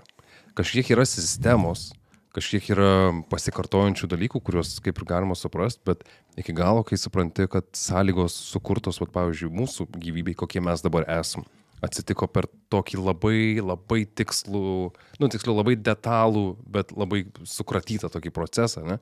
Tai gal mes kitas planetas, kurias rastume savo gyvybei, gal jos ir nebūtų tinkamos, bet kažkokia kitai biškutį formai, kuri būtų, tarkim, kuri galėtų išgyventi didesniai arba mažesniai temperatūrai, ne? Kur sąlygos nebūtų idealios. Man kažkaip sunku įsivaizduoti, kad mes rastume grinai beveik lygiai tokį patį darinį kosmose kažkur, kuris būtų kaip Žemė. Nes žiūrint į tai, kiek detalių reikėjo sudėti į visą šitą dalyką, kad atsirastų tokia Žemė, ką sako tikimybių teorija? Ar kad tai yra įmanoma? Jo, tikimybių teorija pasakys, kad yra dar viena. Bent. Jo, tikrai įmanoma, nes mes turim vieną galaktiką, bet yra galaktikų irgi ten 100 milijonų, jeigu nedaugiau galaktikų spiečiai ir visi kiti dalykai. Bet vienas dalykas, į ką noriu atkreipdėmėsi, ką mes šiandien šnekėjom, yra tik tai iki planetos atsiradimo. Dabar įsivaizduoju, kiek dar reikėjo milijardų metų kitų stapimų, kad aš ir tu čia šnekėtume Apie tai, kaip apie tai jo, susiformavo. kaip tai susiformavo. Dar klausimą gal turiu. Tai visi šitie procesai, kurie vyko ir iki to, čia mes kažkaip rezimuojam, kad ir tada atsirado gyvybė. Nu, ne, tavo kaip ir galutinis taškas yra tiesiog, kad pradėjo formuotis žemė. Nu, tai gyvybė, kaip ir dabar sakai, dar čia užtruks viskas. Bet ar šitiem procesam, šitiem ryžiam ant picos, kurie supranta, kur esam, ar mes jau esam kažkokiam tai lygyje su savo atominiam bombom, su savo teorijom, galbūt neturimom praktiniam galimybėm, bet bent jau su teoriniam žiniom, ar mes galim kažkaip daryti įtaką, neigiamą greičiausiai, o ne teigiamą, nežinau kaip tai atrodytų, įtaką šitokiem procesam?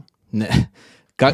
Įsivaizduoju, ką mes galim padaryti, tai ant tos saulėgrąžos sėklos sunaikinti kitas molekulės. Mes net tos saulėgrąžos negalim sunaikinti. Nežinau, ar sutikšiu. Yra idėjų, yra teorijų, kad Marsas dabar yra dykuma ir neturi sąlygų gyvybei dėl to, kad buvo išsiskyrojęs šiltnamio efektas, kuris... Venerai išsikėrojo šiltnamio efektas ir ją pavertė tuo, kuo ji tapo. Ten yra visiškai pavyzdys, kas yra runaway greenhouse efekt galiausiai. Boom roast. Jo, tai tegu būna, ne?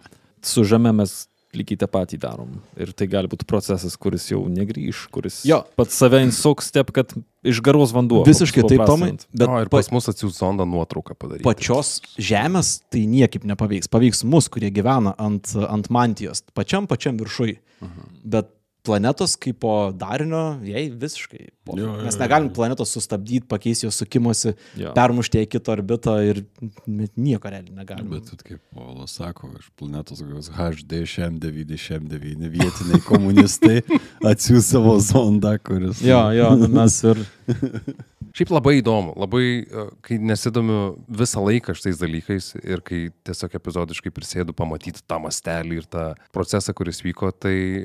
Šiandiena buvo įdomi, galbūt sudėtinga, bet mane tikrai skatina daugiau pasidomėti. Tai ačiū tau. Ačiū tau, aš taip džiaugiuosi, kad priverčiu jūs išklausyti dalykus, kurių niekam papasakot beveik negaliu. Jūs turėjote sėdėti visą laiką ir klausyti šitai. Nice.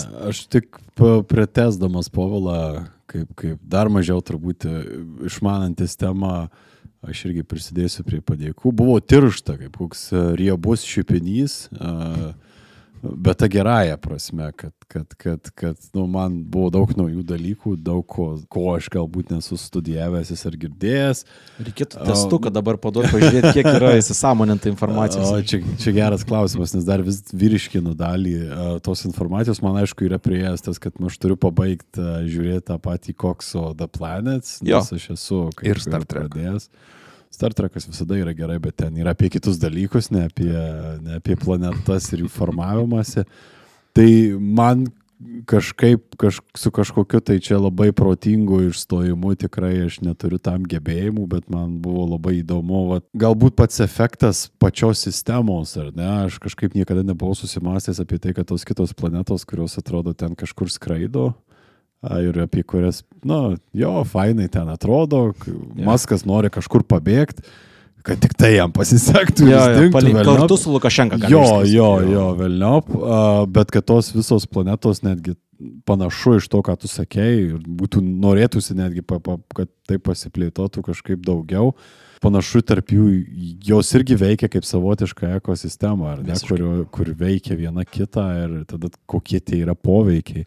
Tai šitas yra žiauriai įdomu ir aš tikiuosi gal kada nors surinksiu smegenų savo likučius, kad pasidomėčiau. Tai ačiū, kad įžiebei šitą kibirkštį. Turiu tau requestą ateities epizodams. Papasakau ką nors apie Dysono sferas, man kada nors aš norėčiau suprasti šitą dalyką. Ar šiaip apie kosmosą, aš manau, kad visai būtų įdomu turėti tokią naują porubrikį mūsų, ar ne? I can talk. Ne tik apie ateivius, bet ir apie tą visą sistemą, kaip jinai veikia, arba kaip manoma, kad jinai veikia. Tai dėkui, kad šiek tiek pravėrė šitą. Jo, gerai kartas nuo karto prisimyti tą skalą gyvybės mūsų ir biskį inšižamyti ir kitą akim pažiūrėti in žvaigždės ir menolį ir saulę. Tai Ačiū, Viliau. Ir įdomu šitas epizodas, kur tu atrodo besiremdamas mokslu, bent jau iš mano perspektyvos, serviravai argumentą po argumento, kodė tai nėra atsitiktinumas. Jo. Nice, Tomai, nice. Čia, čia yra mūsų geriausias spėjimas. Čia yra, jeigu kažkas mumi susetapino visą šitą kosminį akvariumą, tai padarė tą idealiai. Tep ant ribos, kad mes nesuprastum, ar čia tyčia ar netyčia. Ar čia atsitiktinumas, ar vis dėlto kažkieno dizainas turėt tokio dydžio mėnulį, tokio atstumu, tokio dydžio planetas, tokio atstumu, skystą vandenį ir visai panašių ant pasiekimo ribos esančią kitą planetą, kurią potencialiai galima būtų kolonizuoti. Čia yra keista. Žiūrint ar ne tas planetas, jos be gyvybės ir visa kita, ir mes esam su gyvybė, tai mes esam kaip tas koks nors daržovės gabaliukas šaldytuve, kuris yra vienintelis supelyjas. Taip, aplinkui. Taip, kur galiausiai kažkas atsiranda ir pradeda savęs suprasti. Ką gali žinot, kas ten toj Europoje vyksta, pavyzdžiui, ne? Giliai po ledu, arba tose Marso uolienose, arba... Tikėtina, kad mūsų lifetime sužinosim, nes ten keliauja zondai šiuo metu. Marse žinom, kas darosi. Dūmą 3 reikia pažaisti. Nice. Aš šiandien tikėjausi pasaulio paslapčių, nes, čia jau pasaulių paslaptys. Visatos paslaptys. Jo, visatos paslaptys. Bet gavosi, kad visai daug yra brutalizacijos tarp pačių planetų. Jo, visiškai. Tai tikriausiai šitą linksmo gaidą pabaigsiu kankinti ir jūs tris. Ir tuos žmonės, kurie dar išbuvo iki šitos vietos, būtinai pasidalinkit ten komentaruose, ar faina ar ne faina, būtinai pataisykit, kur mes tikrai suklydom, kur buvo kažkas ne taip, tikrai pasižiūrėsim, atsakysim. Ir prisijunkit už savaitės į idėjų kompostą, kur šiek tiek pakalbėsim apie kaip keitėsi supratimas sistemų, kaip keitėsi supratimas, iš kur atsirado Saulės sistema, bus visai įdomu ir bus vienas netgi žmogus, kurį jūs tikrai žinot ir tikrai nustebsit, kad jis buvo tas, kuris davė pagrindą planetų formavimosi teorijai. Ar tai bus Česlovas Juršėnas? Ne, bet ne ką mažiau nustebinantis žmogus. Ramūnas Rudokas. Oh, shit. Yeah. Įsijunkit. Yeah. Ego as big as the planet. Taip. O gal nori Viliau išsirinkti žodį, kurį žmonės galėtų pakomentuoti, jeigu išklausė iki čia? Ne. Taip pat yra tas žodis. Taip pat irgi nenorim atskleisti detalių iki galo, bet jeigu turit savo darbinį kalendorių, pavyzdžiui, ir dabar galėtumėte jį pavartyti, ne, ir pasižiūrėti datas. Labai stipriai patartume, taip gal net primiktinai patartume lapkričio 8 dieną palikti laisvą. Jo. Kaip ir kodėl, mes jums papasakosim toliau, bet vakaro jums gal reikės tenai. Jo, išsaugokite datą. Išsaugokite datą, jo. RSVP, jo. Répondez s'il vous plaît. Taip, ir mes greičiau, negu kad planetos formuojasi, pranešime daugiau detalių. Tikėkimės. Tai ačiū jums. Ačiū tau. Dėkui. Ačiū. Ei. Reikėtų sakyti, niekada nepamirškim. Niekada reikia nepamiršti. Never forget. Never forget. Ko mums reikia niekada nepamiršti? Mes nepamirštam kažko? Gal tau primint? Ką mums galiausiai reikėjo padaryti? Tikrai nepamiršau, kad ir kiek bandžiau imituoti čia kažką su rugsėjo 11. Tai yra padėkos mūsų mylimiausiam ir svarbiausiam ir visokiausiam rėmėjam. Tiek iš Patreono, tiek iš Ko-fi. Todėl visiškai atlapoja širdis, nukėlė fedoras, kepurės ir praktiškai nusimovė kelnes. Norime padėkoti jums. Arba tau, Liepa, Beibonai, Lafufo, The Real Rockstar, Auksini ūsai. Dėkojame Zniugiui, Laurai. Pasidavė. I'm not a fighter. Laurai, nealkoholiniam alkoholiui, Phantom Ed surinkau šiek tiek eurų ant Patreon ir vėl. Labai faina Edgariukai. Gedui, Tai Patai mažytį bulvių košiai, Genysis Bek, Meškėnų ant ratų, Remigijų Rūtai, Vaidotui Karoliui, Laurinui, Benediktai, Kooperatyviniam Kardanui, Žygimantui, Guželiui, Kamatojamai, Lineliui, Juozui, Ryčiui, Egliai, Šaltai, Islandijos šiknai, atvarykit, bus ekskursija. Alright. Ok. Udrai Lakudrai, Erikai Silkių magnatų fanklubo prezidentei, ok, Karolina, radioaktyvaus žandikulio ventiliacijai, kam jūs man taip darot, aš nemoku šnekėti, Mekstukui, Sirvidaitai, Hera from Trondheim, Okay. Toli, Lechui, kabutėse HC kova, moterų rankinio komanda ieško rėmėjų. Ok. Tai duonai prie šaltibarščių, Latvių mes čia tikrai netoleruosim. Pralašė. Jo. Eirimiai, čia ne juokas ir ne baikos, kai BIBIs į šikną taikos. Wow.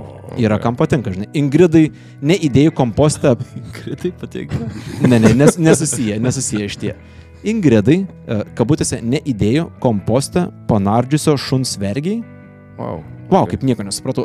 Agniai, Aistai, Bib kas pernagiai. Čia klausimas. Crickets. Syčiui, Ricinui, Didį, Edmundui, Eimantui, Erbiui, Garažui, Gersi, bet rūkį tikrai nemesiu. Amen, brother. Jonui, Juliakui, Laurai, Migliai, Miškomiau, Nepraustam Prūsui, Pakso šmėklai, Paramedikiai, Laurai, Simai, Skerdyklos, Sesutei, Tarp kontinentiniam miško troliui, Titui, Urtai, dar vienai Urtai, Žemynai, Alinai iš kurorto, Beatričiai, Buldozeriukiai, Daumantei, Dominykui, Editai, Gretai, Grinčui, geresniam nei Stela. Ok, Viktorija, Ievai, kunigo lūpoms, malonu, kad esi, nepasadintai bulviai, Nerijadui, pamestam viskio buteliui, Skaistai ant riestinis, Tomui, Vitalkai. Oh yeah, nice. Ok. Jau gal kažką pleidau. Norėjau tau įlystinį žodį. On the offbeat. Taip pat ačiū sakome ir Živiliai, ir Burbališės, Dainiui, Dariui, Dutoviai, Gretai, Klipatai, Kugelio skalsumui, Laimonui, Lauro Lapui. Lietuva! Matai, Justinai, ką tu privertai mane daryti. Martynui, Melitai, Miau, Nemelita Miau, du atskiri žmonės, Mikui, mokytojai Deimantai, Navickų džiaugsmui, Rasai, Rokui, Seintai, Gradai, Tetijai, Zaurui, Tomui. Čika. Ulai, Austėjai, Donatui, Editai, išplausim burną. Čika. Aš pasakau į priekį. Okay. Daug keikė gal. Arba, nesvarbu. Julijai dėkojom, Juratai, kiek valandų dabar yra? Po 11. Ja. Ok, dar visai anksti. 10-12. Linksmajam drambliukui taip pat dėkojame. New Baranis. Žinok, nežinau, čia yra ko girts. Pieniškas sriubos plėvys skanesnei nei ant... Ei, Giedriu, žinai kur? Bet ačiū. Ne ant to užtaikį. Seitanina Bathrobe, Šakaron Makaronai, Vanago Vanagi, Viktorijai, Admirolui, Dikmantui. Ok. Alaus 4, nes 5 nebeturi. Yra buvę. Gabrieliai dėkojame, Julijai, Justinui, Laimonui, Lakūnistui iš Šudvelnionių kaimo. Žudvelnionis. Čia tikras kaimas? Šudvelnionis? Šudvelnionis, jo. Žudvelnionis buvo Plininkiaušo epizodė. Ok. Ačiū ir tau, Lina. Margaritai sakome ačiū. Ta Steponaitienės anūkė. Ei. Tomui. Kodėl tau? Čika. Jau buvau pasakęs, atsijim. Jo. Čib ir Vibir sakome ačiū. Šapšai. Tiesiog Žygimantui 10 metų iki pensijos. Alkoholiniam triestainiui. Niekada nesensta. Kuriam epizodė buvo Šapša? Buvo Šapša kažkada? Buvo. Ar čia nesu raganų medžioklės? Okay. Kažkas neseniai pradėjo klausyti. Ačiū Pauliui Rimkui iš Kėdainių plojimai, pulsuojančiam momenėliui. Čia vienas pavadinimas. Yra kaip yra. Benasimo sakome ačiū. Dark Sky Ghostui 10 alaus namo nesigaus. Teisingai. Diletėlį, Dovilienui, Igniai, Irmantui, kaimynį iš administracinio. Kam tu šiki Majaki, Kizna Makarūri iš Saulėtos pietų. Čia Gruzijos. Sakartvelo. Turbūt. Koks grytas, jei su Pemza pachmielas nedarytas. Beveik kiekvienas šiaip, man atrodo. Linai sakome ačiū Migliai, militarizuotam Odui, Mimui, Pankotui, ponui meno vadovui, Rimantai, Siviliai, Soliukai, Tadui, tam kitam, Tuti, Fruti, Summer Love, Ei, arba Ui, Varnai, Vikingui vartojančiam švytinti radžio limonadą, Šiknaberbiai numetusiai Linciūgų. Kas yra šitie žodžiai? Sveikyt ar... Nežinau, Vaidutį, ką tu čia norėjai pasakyti, bet Andriolitai, atsuktuvai, Kuba Libriai su Molotovo prieskoniu. Danger A, arba Daugelienį Deivui, Dydžiai, MTV, Editai tai pačiai, Eglimansui, Dudimansui, Egli, Gabijai, Gabrieliai, Gedžiui, Gestinai, Gintariai, Jurgitui, Justui, Justelį, Justinui. Wow. Kadyrovo Kardui, nesakome ačiū, Kiaulės Pimpui, Laikrodininko žmonai jis ne tik keičia baterijas. Įdomu, Dovilė, ką jis dar ten daro. Linai, Marijai, Martynai, Mikadžiai, nei Etmonui, nei Radvil Jonušui, nuobezdai, o Doilui kviečiausiam, Oskarui, Paukštiai, Balandį, Pijai, Paului, Radioaktyviai Dešrelį, Radis, Radžiai, Radis, Romanovai, Salvijai, Satanod, arba tiesiog Donatai, sakome, ačiū Savickaitei, Sigitai, Sneipai, Uošvinė Siaubui, Andriui Berlyno Kiaulį, Eduardo Butrimi de Panevižijo, Grybo Lavonui, Kugelio Skausmui, Kunigundai, Linsei, Mildai, Skūtį, Pipinui, Simonui ir Paulinai, Surakėlių Briubai, Tomi, Bakariai, Videopunk, Zabirgi, Analinės angos analizatoriui, Donelaitai, Eilingui, Grigučiui, Idėjų kolekcionieriai, IQ kovoms, Juozapui, kada gimtadienis, Liepos 8, Liucijai, Mandavoškiai, Mariui, Martynai, Gyslai, Burneika, Matui, Ovidijui, Redai, Rolandui, 7 alaus žmona su kačėlu prie slenkščio lauks, labai tikėtinas scenarijus. Bet kartu padėką siunčia ir žinot kas? Jis nesitikėjo, kad gaus kompą dabar. Prieš tęsdamas padėkas noriu pasveikyti visus, kurie tarp paskutinio epizodo ir dabartinio epizodo turėjo gimtadienius ir vardinės. Klap. Ačiū. Buvo. Sveikinimai taip pat ir Nedai su gimtadieniu. Antras kryžius ant pečių. Žinok, toliau tik sunkės, tai džiaukis, kol turi. Kiek yra kryžius skaitinį išraiškas orių? 10. Okay. Ačiū Skirmantui, The Friend Masteriui, Anastazijai, Audriui, Augustijai, Aušrai, Belzebubo Kanopai, Blevys Gautojui, Baunerio Aromatui, Dešniam Klupščiam, Egliai, Erikui, Ernestai, Evelynai, Gniužby, Judošiui, Kapitonui, Majonezui. Kas skaitys, tas gaidys. Kazim Šukensonui, Laurai MS, Lukui Mantui, Minlegui Mykolui, Mėlynau raudonas su karpa dieve dovanok, bet ačiū. Otilijai, Paulinai, Serbentinai, silkių kokybės kontrolė, noriu apžiūrėti jūsų silkę. Čia su fanklubo prezidentė šnekėt. Taburetei, Takumiui, Unicornui, Viliai, Zelenskio plieninėms kiaušams, Arūnui, Ašnejustai, ateikit į Spartą alaus. Gerai. O ten Spardo šį. Spartosi. Dėdei Tomui, Indrai B, Justinui So, Kamiliai, Kristinai, Ledam su razinom. Vis dar pardavinėja, šiaip neseniai mačiau. Buvau labai nustebęs, kad tai... Kamon, skamba kaip nusikaltimas būtų. Jo, čia kaip halva. O čia ir šitą pasakė žmogus, kuris mėgsta načius vaflius. Ant kiek čia yra blogai. Taip, hipokrizija. Veidmainystė. Kažkada mūsų išardys šitie ananasiniai saldainiai, žinai, pagrindinis pleištas. Matomai nelipdo kartu. Tai. Ačiū Lukui, Metai Šiknai Skylėtai, Pūkuotukui, Reniui, Robertui, Ryžos Katytės Vergiai, Šarūnui, Agniai, Andriui, Aušrai, Bronislovo Poltanavičiaus ateiviams. Ačiū Dovkiai, Geležinio Vilko 3, Gretai, Julius, Rudiose kelnėse dryžų nesimato. Bet žinai ką, skalbk. Bet užsiuodžia. Kalabibiškėnui iš, turbūt, Kalabibiškių kaimo, Karinai Nekrysko, Elsų kokteilių, Lazauskieniai, nu kam nepasitaiko. Šventi žodžiai, mitohondriai Mykolui, paskambinkit mamai, proteinfartui po kiam kiaušų. Ačiū. Čia tas, kur pilva nustas. I feel it. Ale pradeda nošti. The Flapper. Ramiai čia tik Arūna. Ačiū tau. Ramikiai, Vilkosės sesiai, Agniai, Aigai, Anetai, Bitskalsui. Nesakyt Bitskainiai, Bitskalsui. Davidui, Erikai, Ernestui, Ginrimui, Godai, Inesai, Jauniklio Jono nuotakai. O, Joncei, Jovitai, Kaliausiai, Kamiliai, Linai, Liudai, Neringai, Nosmančiui. Silent Maudui, Šakumdryliui, Bekojui, Aštunkojui, Birburbarui, Brigitai, Dianai, Gabrieliai, Gringo antagonistui. Piršto nuo burgerių barui dėkojom. O, geras. Matai? Birburbar. Jis taip ir vadinasi. Partizanė reklama vyksta čia. Taip pat ačiū. It's not Ashton Kutcher, it's Kevin Malone. Nice. Justinai, Kristinai, Mediniui, Meškutei iš Šveicarijos, Mirandai, Pauliai, Simai, kol nesugalvosiu kažko šustrau. Vis dar.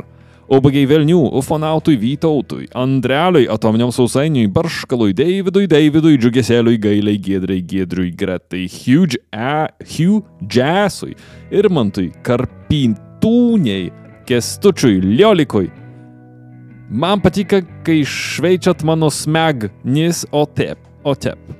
Smegenis. Smegnis. Mantui, Matui, Pauliui. Pirk Mazda, šviesos ir išminties skleidėja. O už kiek parduodė? Šviesos, nes yra skylės korpus. Ilgiausia pardavinėjimas automobilis tarp mūsų visų rėmėjų, man atrodo. Ačiū Plaukui Sruboj, Richardui, Sandrai Šmirgeliui, Sigitui, RVKINH. Aivarai, mažu tu žinai, kaip šifruosi kvadratinės raidės šitos. Skystai Pirdai po Kaldra. Trauklapio tamponui, Uknevičių Neponui, Arvydui, Burokų, Arbatai, Doviliai, Eiliniam Ilgui, Gretai, Gyčiui, Mantui, Matui, Mikui, Mykolui, Pauliui, Richardui, Skrepetai, Tomui. Čiučmekui, Šešelaus, myžantį senamiesčio kimelį prigaus. Žemaitaičio pirštui Palucko Šiknoj. Okay. Žmona sakė, kad aš galingiausias vyras. Visiems tą sako. Mama irgi tikriausiai sakė. Abusement parkui. Nice. Edvinui, genetiniai lasdeliai, GJR-ui, Jokūbui, Jolitai, Jovitai, Julitai, Karvių veterinarai, Lideikai, Martui, Metį, Mikas Viskio Gerikas. Pemza, you son of a bitch. Amen. Renrenui, Šamaniai, Kamanė. Steponui, sveiki, Krata. Teletabiokui, UAB, Čika, Katilai ir Katiliukai CEO T. Samsonova. Ačiū jai. Aged Squirrelui, Bioniklui, Beyblade'ui, Bakuganui. Wow, Bakuganas. Seniai girdėjau. Darui, Dzulkui, Eglutei, Evaldui, Jojai. Kakojau ir plojau. Mes visi tau plojau. Kojom į priekį, Lukui, Michaelo Scotto, Nerijui, Partizanui, Proto Pemzos gerbėjai, forever. Pipo. Robertui, Rokui, Rūkščiasaldžiui, Pažadui, Saimiui, Taduoliui, Velniui, Agniai, Algimantui kito neskaitysiu, bet aš skaitau toliau, Antonui, Batonui, Belekasasasai, Besdžiui, Darui, Domui, Dėjo Choru, Groundworkerui, Juditai, kur mano proteinas? Valgyk kiaušinius. 40 kiaušinių. Mikrobangiai kukulyje. Labai didelis kukulis. Tutti frutti situacijai. Virlmai vytintų ir rūkytų lašinių mėgėjų asociacijai. Szczebrze niech książ brzmi w trzcinie. Oho, kaip gerai pataikė su skaitau. Padziumbiškių Kamienui, Cicinų Ryčiui, daktarui Dėdei Meškai, Edvardui, gazuotiem šašlykam, Gyčiui, Martynui, Mindogui, pilnam ištraukimui. Ja, bet kai dėdė tik galoką, tai nesunku ištraukti visą. Ramoniui, Rūtai, sodo kaimynui Krisbonkas lepia elektros skydiniai. Rip. Statybų ekspertui Marui Graičiūnui. Bravo, ir kiekvienas žodis didžiai raidėm. Tėvo diržui po tėvų susirinkimo. Karštas kaip branduolys, jo.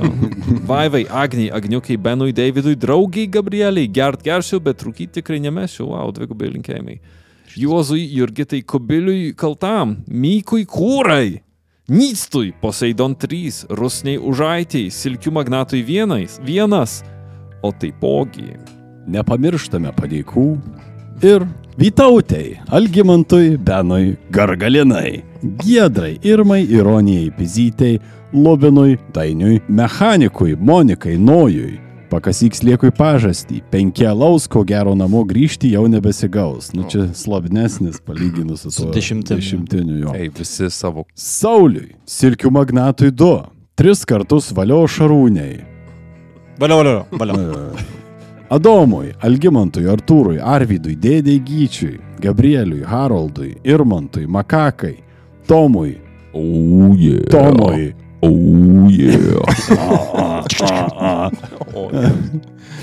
Tyliai. Pesas iki kelių. Every time.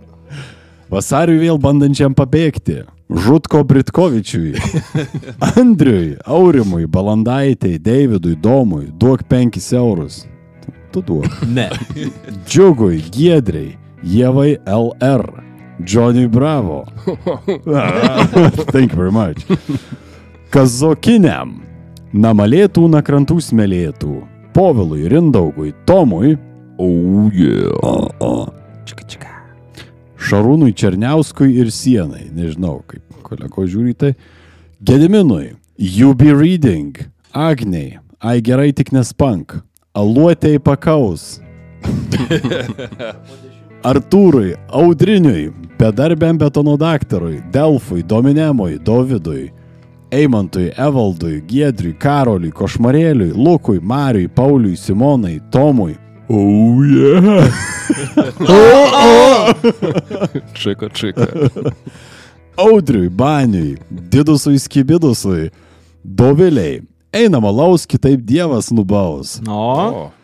Jei dzūkas randa baravyką, ras ir droną. Išmintis nauja. Kaladei miške. Karkizui Marabasui ir jo ananasui. Ne. Karkizui Marabasui ir jo anasasui. Krapukui. Laimonui, Mindaugui, Mortadielai. One bad vibe and I'm out. Pisimantui Makštučiui su šaukštuku šį kartą. Sauliai. Skustai putkos plitkai. Plitka. O gal jau tau per sunku skaityti? Insultas jau. Airobybiui. Agronomsui. Alkanai proto pemzos fanų ausiai. Andriui. Nu va, čia puikus Andriui. Arminui K. Atgarui. Atsargiai, radiacija. Aurelijai, Aušriniai, Brisiui pasaulio bambai, cypiančiam klaviatūros džiaugsmui, Deimantai, Doviliai, Elenai, Etmonui, eks, kurio negali pamiršti, Galadrieliai. Ground control to Major Tom. Ievai, Ignui, Išikiniais dirbu nešiku, kurvata kurvinukai. Kamiliai, Karolinai, kas skaitys, tas tritaškis. Komunikabiliam orangutangiukui. 3 taškai. Lyzai padlyzai. Mantui, Marinai, Meškavogiai, Nedui, Oktopusui, Aštuončiuptuviui. Paukšteliui, Peleidžiukams, Purple Turtle. Super Mario. Tomui, Vieciniam, Virginijai, Šiurpiai. Dietorofui Nokuma. Pong. Čika.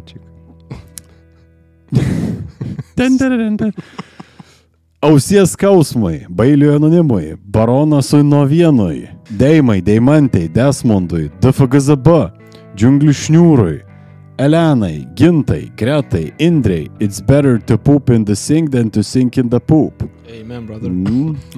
Jolitai, KK kliurkintojui. Gargalinas, kaip Taip, bet o čia ne apgaidas nuo LL liurlintoje. Bet čia KKK gaunasi. KKK stoma, baby.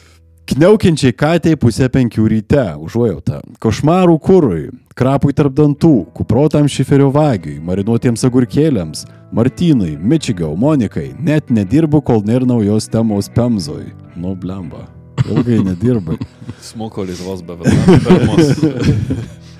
Personaliam Jėzui, Ptišč, Ramui, Renatai, Rimai, Rūtai Žalėjai, Ryžau, Katino mamai Agniai, Saidai, Selvinai, Šenį, Skirmantai, Sonatai, Tomai, Auje, Čika, Ugniai, Upei the Cat, Vazonui su kablukais, Venskūnaitei, Vilmai, Šaltai vasarai prie jūros, Šmikio žydroms akims, Šuo turi naujus namus, Žolės pjovėjui, Pampersų keitėjui. Nežinau, kaip tai susiję.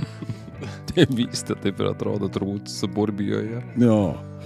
Draugui Mindaugui 26 metų, tikriausiai homoseksualui. Nežinau, kodėl tai kažką turėtų reikšti. Good for you. Jo. Yeah. Almai, Andriui, Artūrui, Arvydui, Auritai, Behemoth darbo biržoj. O, Gerų paieškų. Bet nebent. Jau ne nice. Brėkštančiai Trydai, Builytei, Dainorai, Daivai, Eglynėliui, Erikai, Gabrieliai, genitaliniam kapitalizmui. Čia reikėtų į TSPMI kam nors pasiūlyti šitą naują terminą. Greitai, in nomine sanguinis ignis brutalitatis arcanorum mundi. Indrei, Žakui, fucking valė, Visada. Jusmui, Justui, Kažunėjai, Ksenijai, Lazauskieniai pramyžo per mane. Shame on you. Wow. Shame. Bet jau net prisipažinti. Atsistojus. Atsišėtus. Lašinėdai, Linui, Lukui, Migliai, Mykolui, Narsėjai, Lydekai, Orlando, partiniai Pachmielo vedėjai, Regimantui, Rokui, solo ansambliui. Ačiū. Visada. Žinoma, visada dėkojame ir Stachu Jones. Dobė šef svoju. Šturgeliui, subscriber, Tomui. Human person. Rational consumer. Uždėk medaus kompresą. Vidur prūdo plūdurs plūduriuoj. Viskio barui proto pemza. Vytautui, Špunpeliui, Akviliai, aš esu Egliai, Barborai, Be, Laidžiui, Crazy Mushroomui, ar Mushroomei, Aha. Doviliai, Eglėms, Egliai, Gabrieliai, Giedriai, Infomalatai, Karolinai, Kestučiui, Knygų dyleriai, Kung Fu padlai, Linai, Linui Kreizai, Marijai Ladelbarijo, Martynui, Monmonži, motociklininkui, Sienaužiui, Nahimovui, Punsko valsčiaus merui. Yra tik viršaitis. Tai apsiriko kažkas. Nebent čia kokia šešėlinė vyriausybė. Deep State Punsko. Silkių magnato silkė už 5 europinius pinigus, o taipogi nepamirštame, kad dar vienas balsas turi nuskambėti šiame. Taip, tikrai ne. Pamoksle. Aivarai, kad ir kiek bus sunku skaityti, svarbu šinį perskaityti. Teisingai. Šinį yra teisingai. Fuck, ir aš nebuvau. Pačiu laiku iš kambario išėjai. O taip pat paskutiniai, bet tik šį vakarą, sveikinimai ir padėkos eina Simonai, Tadui, Ugniai, Čiuskoms, Nerijui, Pelekui ir Marijui Kevalui. Čiuskoms, taip, atsiprašau. Įkvepiui, iškvepiui. Edgarui, Kestui, Neringai, nutraukiau Respublikos prenumeratą ir perėjau pas jūs. Puikus geriausias sprendimas gyvenime. Tikrai taip. Rokui, Bartusevičiūtei, Ekaus, Edgarui, Emai, Fortificial Intelligence, Gerdai, Giedriui, Gobertui, Ichtijandrui, Justui, Justinui, komunisto Žarnų Džemui, Sort by letter, Lunchboxui, Raimondui, Remigijui, Robertui, Sofos ekspertui, Aleksui, Baltajam šešėliui, Evaldui, Gabijasiai, Indrei, Kestui, Meškiai, Mindaugui, Pauliui, Penislavoj, Makštučiui, Psichotronui, Resident, Rūteniui, Tomui, Jaudai on Drugs, Šniukštai, Čika, Pem, bet labiau Pem, Alburdai, man ir mano švogeriui, Debirkų Saulytei nušvito ir Saulytė, Domų Justinai, koviniai žertvai, Mantui, pasiutusiam Bebrui, RB, Remiui, Robertai, Vasiai, LDK 666, Šakiuks, Pemzos vaikiuks, ačiū tau, Katuotam Batinui, Tomui, Davidui, Neringai, please, God, please, no. Čia Nikas buvo. No. Monikai, Kanapiniui, Povilui nebe X, taip, Povilai, mes buvome Twitter. Valčk, Starkizui, Vanagės Managui, Laurinui iš Alytaus, Baudėjui, Rūtaputai, Dėstytojai Indrei, pasiklydau, nesklydau, ačiū tau, Akviliai, kvestionuotiniems neramumams, Cenos silicifobijai, Black Beam of Light, Mildai Braškiui pasilgusiai, Dalba Jobui. Ačiū tau. Pagaliau mūsų žmonės. Ingai, mano šuo sako, konservuotam Rasputino maskatuokliui. Bartui, sužeistojo erelio kairiai išvairiai akiai. Žiedukui, Kanapiai, Konitspolskiui, Edvinui Q, Cherry, Karoliui, Kogletui ir vėl tai Monikai, Tomui Girių valdovui, Destroyer D. Čika, Aistai, Paistai, Gretai, aš čia tik dėl marškinėlių. Tai Nu, nebedarome ne, Sakė, Šnekėk. sakė liks, Šnekėk. marškinėlius gavo jau, sakė liks. Okay, Ačiū. Prašome patikslinti slapyvardį. Šiekit pinigėlį ant alaus. Ačiū. Takešiai pilies narsoriai. Radvijaludijadai? Jo. Okay. Jo. Na, jūs nematot. Taip, jo, taip ir buvo. Sasiskų kisėliui. Alaus bačkai. Ačiū Karoliui. Ačiū mūsų didenybei. Iš jų atostogų. Šašlai yra overrated. Pritariu. Ačiū. Mantas dėkoja protapemzai, mes dėkojame Mantui. Gierui, Karoliui, naujai kapavietei, rajono turtingiesiems. PZ Dan. Pizdan? Jo, Pizdan, čia turbūt, bet ne. Okay. Knygų drakoniai, pajudintam akmenį, Pachmieliauskytei ir Savagono žirgui. OG. Atiduodu širdį. Aš Betriusiu. Ačiū tau. Terapiniai ožiai, gabytei, alvigitai, Megamenui, baronai batonai, Middleford, miestas Danija. Neskaitykit manęs po Šūdatrono. Done. Marinuotam agurkėlį, Milf, Bertiliui. Aš laiminga, jums laimingai.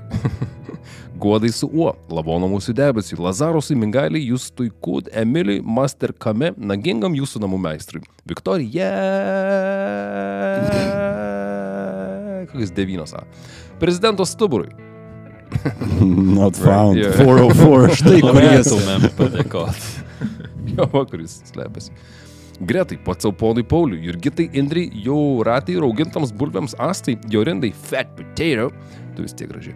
Kiaulės ašarų sriubai, Justutei, jūs pirmi ką remiu, puiku, ačiū tau, Hestijai, Lazankoms, Evaldui, bulvių košiai su 6 bulvė košyčiais. Tai šitiep jį daugina. Kęstučiui, Byckai, nesam tam gerbėjų rimui. Edvinui, Mau Lesteriui, Simon Kagwa Ndželė ir Širdelė. Granatui, noriu vaiko nuo Pemzos. Ačiū Bobausiukui, atrašykit į žinutę. Atrašėm jūs. Atrašėm, jo. Tai pasikeisk į ačiū, kad atrašėte į žinutę. Jo, pasikeis. Jo. Mes taip padarėm savo. Pieriai doliai, kulminaciniam taškui, kukų, pilnai šiknai, lapukų. Dėl vienos varpos kombaino nekuriam, ačiū tau. Laimingam 2D ežiui kelyje Vilnius Kaunas. Dangerous Bug, Kizmo, Ksaverai, mano žmonai geriausiai, Word, Ofkiai, Geruliai, Lensui, Erikai, Karolinai, moderniam Trebučetui, Liulytei, daktarui Ovidijui Benkartui 4 jaunesniajam, Mantui, Amebai, Galimai, Česlavui Gabaliui, Aidui, Andriui, Kristinai, Bells. Nedėkokite. Gerai. Landsbergių klanui, tikrai nemeluoju, Kiprui, Taustėnai, tai Andriui, galiniam Žigulio diferencialui, Rasnai Monikai, Husariai, Anus of Satanus. Ligmai pavardę Balls, Lapkričiui, Kuzmiko, Pauliui, Edvardui, Česlavui, viso galo diletantui, Ingridukui Lamukso mamai, LL Liurlintojui. O, tai kliurkintojas yra čia. Priešais gyvena. Jo, jo. Svarbu, ne kirkintojas. Martynai, Vytautui, Marijai, du alaus iki malonaus, taip. Ačiū Laurai, batono trupintojui, Justinai, taip tariamai Aistai Šmaistai, Bato ūsams, Šlikščiam seniui, Reitanui, Deivui Mildai, Šeškinės vakarėliui, Liūtai, Mykolui, Ernestai, Turbo Vizdu Biduliatoriui. Ir visai neteisingai pasakiau, bet ačiū tau. Sustin, ką Fifi. Julijai, Artūrui, sakiau, šortus pasitaisyk. Žinai ką, pasitaisiau. Nusimovai tiesiog. Skrusdėlytai ir skrusdėdai, Migliai, Ugniai, Jurgitai, Donatui, Cannibal Ivy, naujas Nikas, nauja Maikė? Scene. Eamon Zeman, a.k.a. Rebel Ninja, Doviliai, Vaits, Marinai Nebui, Raimondai, Lapės Ausiai, Nendrai ir, aišku, Žinoma, kad. Lukas San. ačiū jums visiems. Ačiū. Ačiū. Dėkui.